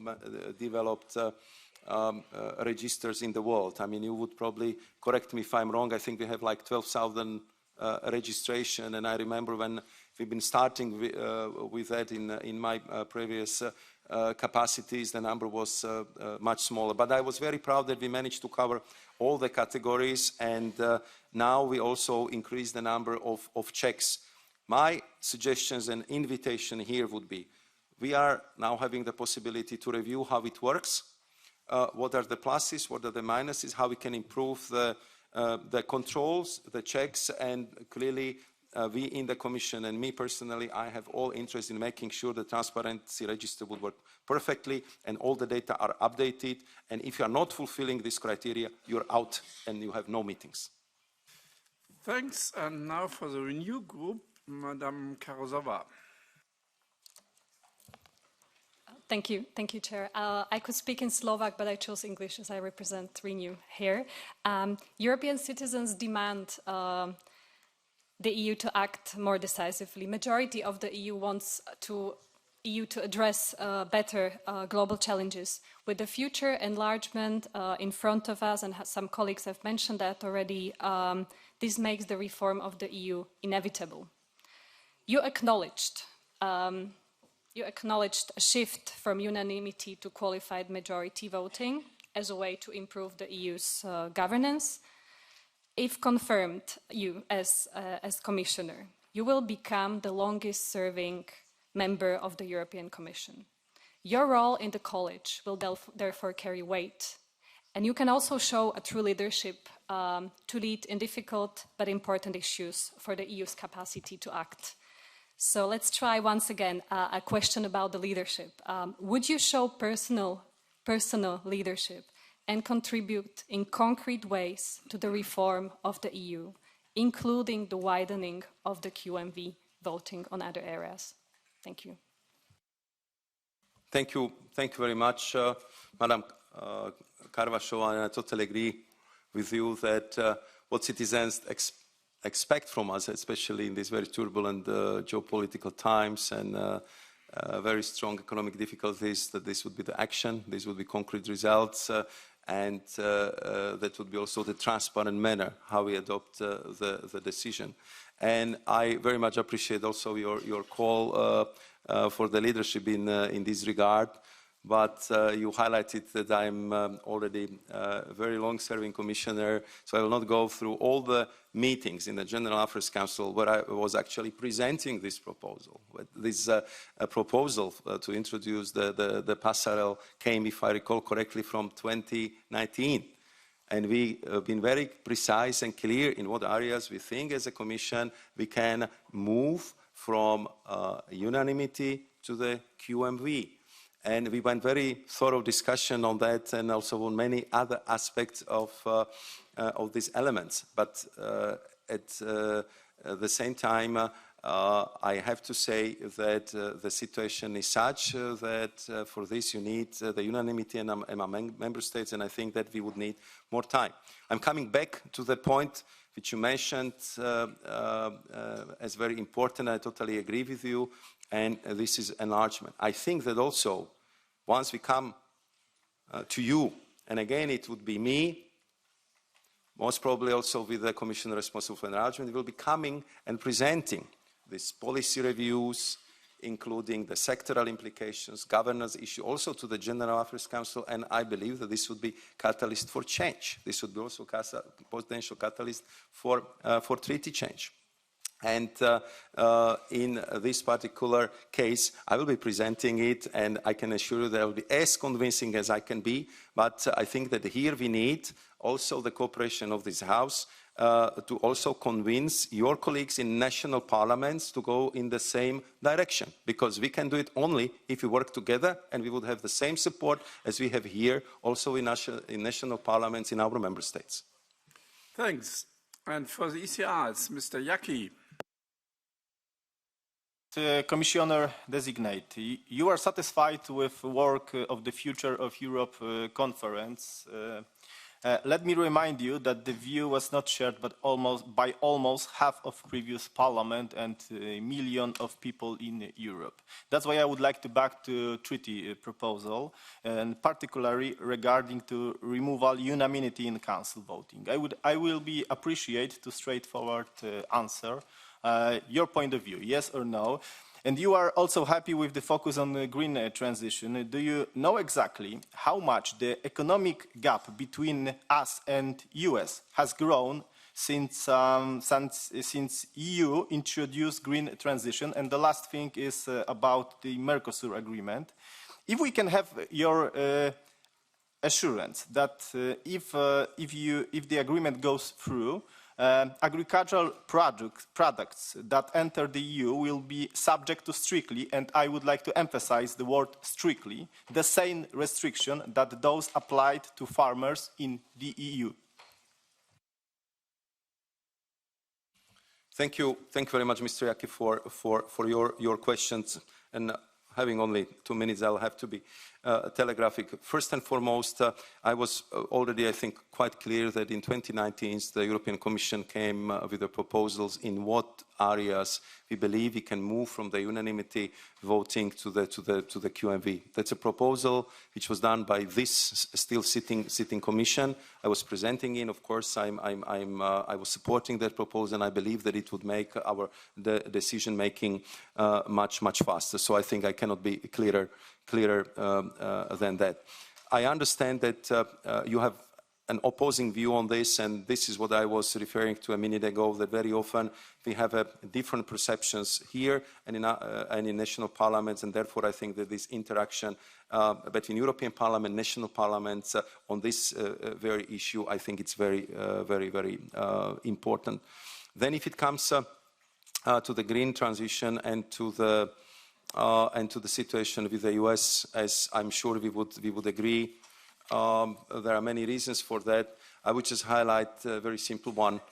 We have 2 wars very close to our borders, and we as a European Union are paying highest price for the consequences, and none of the major economies has to go through such a steep, dramatic energy crisis as we had to go a couple of years ago. So the price differential in energy is huge. It's between 3 to 8 times if it comes to gas or electricity. Therefore, we need to diversify. Therefore, we need to decarbonize. Therefore, we need to use more of indigenous sources to have much more competitive energy prices, because this is one of the key ingredients for having a competitive European economy. Plus, all the things we would do on the trade field to make sure that we would have a global level playing field and nobody would take advantage of a European market. And of course, the phytosanitary and sanitary conditions for the products placed on the European market are the same for every single farmer. Thanks. Nico Gyuri. I was very pleased, Commissioner Designate, that you consider trade a main driver for competitiveness, that the EU is not interested in trade wars, and that you will fight red tape. Can I deduct from this that the new Commission will strive for more connectivity with the rest of the world, that you will apply more a pragmatic than an ideology-driven approach vis-à-vis third countries, that the administrative burden reduction this time will not remain just on paper or as a slogan, but our European trading companies will feel it already next year, and that third countries' interests can never rank earlier than member states' interest. And as you mentioned the level playing field so often, can we be sure that you will apply the level playing field principle towards this House, each and every MEP? Thank you so much. And as the last remark to Mr. Freund, I wish one day the same transparency rules apply to everyone, including NGOs Mr. Freund so often works with. Thank you. Thank you very much, Madam Dury. First and foremost, of course, as I highlighted, European Union is #1 trader. Our GDP depends almost by half, almost by 50%. I think recent number is 45% on our exports, and 30 million people are working in the areas, in the jobs which are totally linked with our export potential. So I think that there is very direct link between sustaining of our unique social model and competitiveness of our economy, and of course success of our companies exporting and trading on the global scales. And we've been excellent on that. Therefore we have 76 free trade agreements. Therefore we have such a huge surplus. Therefore we are biggest trader, biggest investor in the world. And what we have seen over the 5 years, unfortunately, that the situation has changed. That especially the major economies are not following rules, that the major economies are not interested in organized WTO dispute settlement, that we have seen more power and less rules in chartering the trade. Therefore, I think we also in the European Union have to adjust. We will be always for a rules-based system. We will be always for open, but I would underline fair trade, but we also would be much more ready to defend our interest and be much more agile and much more prompt in making sure that we would defend the European interest and interest of our companies and on our citizens. If it comes to administrative burden, clearly this is the huge task for all of us, and I believe that you will see the concrete results will be coming to you in our annual reports, in structural dialogue to every single committee, what we as each individual commissioner have accomplished in that regard. And for sure, we would never favor anyone else at the expense of European economy and of European companies. Thanks a lot. And for the S&D is Juan Fernando López Aguilar. Commissioner designate, my question relates to your portfolio for institutional relations, particularly in view of enhancing the powers of this European Parliament regarding right of initiative, rereading or rewriting Article 225, and right of inquiry. Article 226 as a legal basis, yet unfulfilled 15 years after the entry into force of the Lisbon Treaty. So the European Parliament has done its part of the job. We have adopted a regulation which is pending of the Commission and the Council, because it takes both. It takes the consent of both in order to update the still effective decision dating all the way back to 1995. So we have done a part of the job, and you have shown in your written answers your availability and your will to cooperate with the European Parliament to unblock the situation. But we are asking you not only to unblock as an honest broker or mediator, because you, as Commissioner, could be the subject of an inquiry of this European Parliament too. We're asking from you to fulfill your job as guardian of the treaties and EU law, because that right of inquiry is yet to be fulfilled, still pending of your impetus, of your commitment. Thank you.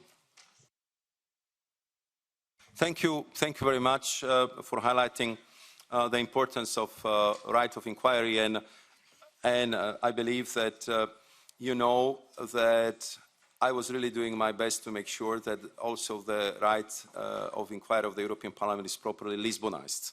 And I am as unhappy as you are that this is still not happening. And we've been tackling this issue in several ways. I was talking to the rapporteurs. I was organizing the meeting between the presidencies and the rapporteurs. And I even, when I didn't know what to do, was suggesting that we can withdraw the proposals 2 years ago, but the European Parliament was not keen to do that.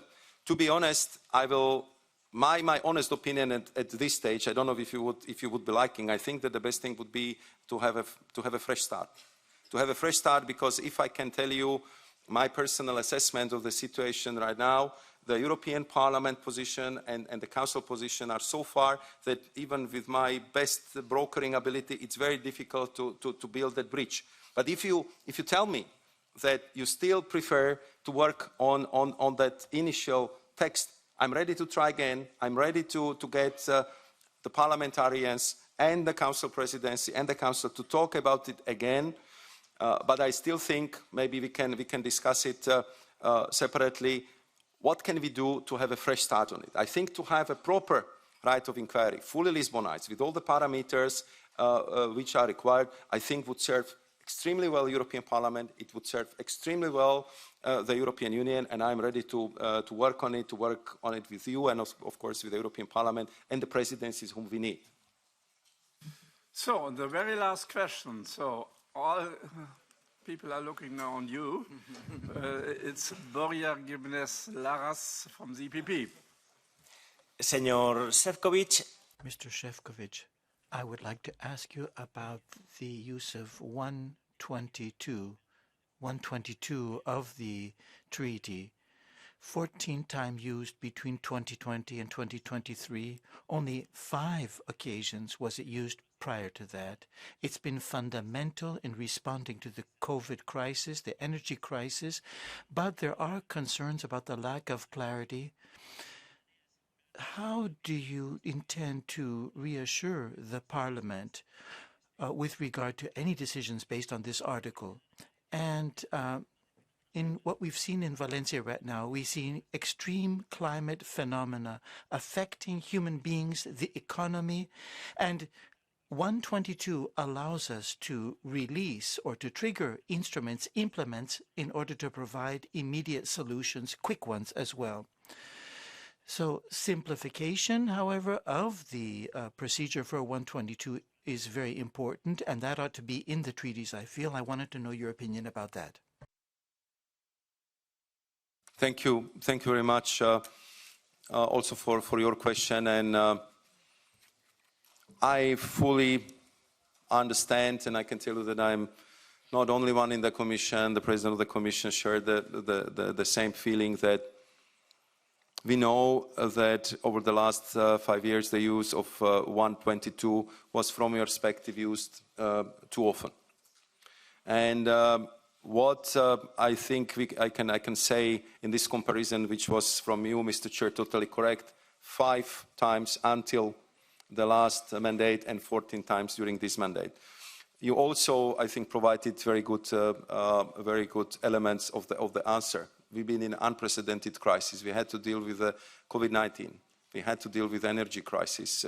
We wanted to help our businesses and our citizens through sure mechanism, which we know would never be approved on time if it would go through the ordinary legislative procedure. So I do not want to use any excuses. I'm just explaining that we've been working under such an extraordinary stress and circumstances where no available means of how to look for legal remedies were available.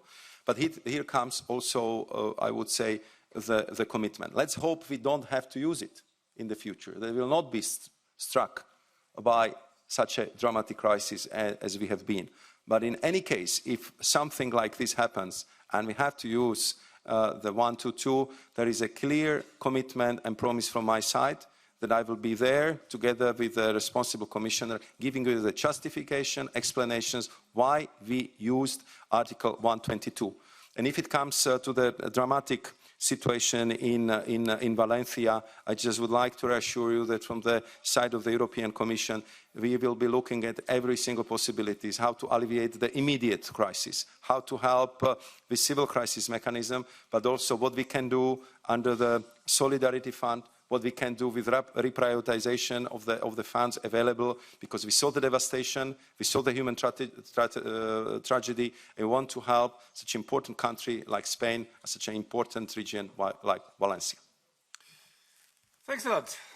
So thanks a lot to all the members asking questions, and of course, thanks a lot, Commissioner Designate, for the answers. And now you have the unique chance to have a closing statement for maximum 5 minutes to make the point. I promise you it will be maximum. You know, I know that this was very long, but first and foremost, I think it's just totally appropriate to thank you for all the questions, also for energy and directness through which you expressed your opinions. I can only tell you that this rich debate, first and foremost, showed what are your priorities, what kind of future plans and highlights we should dedicate from this very inspiring discussion. And I think that we would all agree that there is quite a lot to work on together in the upcoming mandate. I would also give you the solemn commitment that I will work with the European Parliament and negotiators at full speed if it comes to the framework agreement. I believe that once we have this political understanding between both Presidents Metsola and von der Leyen, we can really work very speedily so that the new Commission will be able already, with the ownership of new college members, to live up to this new framework of our cooperation. We'll be working together a lot on transparency register, on ethic bodies, and I'm of course absolutely ready to do that. Maybe, if you allow me, just a couple of more points. I was making in my previous interventions a strong point about EU's unity. And I think, and I saw it in many negotiations, European unity is our greatest asset. I use it that it's our most precious currency. And I know that in all the difficult discussions we would have, with all negotiations of very demanding and tough foreign trade partners, my overarching priority across all my duties would be to forge this unity with you in this House, with the Council, and with our member states, because we will clearly need it. And I think that all the points you have mentioned would be also very important for our deliberations on how to formulate this new foreign economic policy. What should be the priorities of this new doctrine on economic security? And I'm convinced that together we'll be able to create these new conditions where our companies would see, responding to one of the last questions, that our trade is agile, that we have intelligence, smart economic security, that we have modernized, digitalized the customs union, and we did it all through very close and strong partnership with this House. So I think that together we can achieve the aim that if the political scientists are discussing, will this century will be Chinese, will this century will be American, I think we can make sure that this century will be also European, because we can make very clear impact on this. We can be very ambitious in what we accomplish together. We are best if it comes to tackling climate change. We have the most developed European social model, and if we work together, there is nothing we cannot accomplish. So therefore, I really would like to thank you very much for this debate, for this discussion, and if you give me the honor to confirm me for the next period, I would be your close partner, and I would be very much looking forward to work with you in all committees which you're representing here today. Thank you very much, honourable members, and thank you very much, chairs.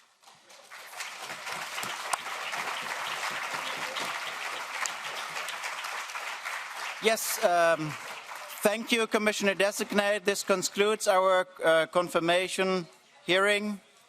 Thank you for the interpretation. Thank you that you stayed a little bit longer. I would now like to remind coordinators and committee chairs that we have the in-camera meeting later tonight. Chairman Lange and myself will now give a short press statement. Thank you very much. A good evening.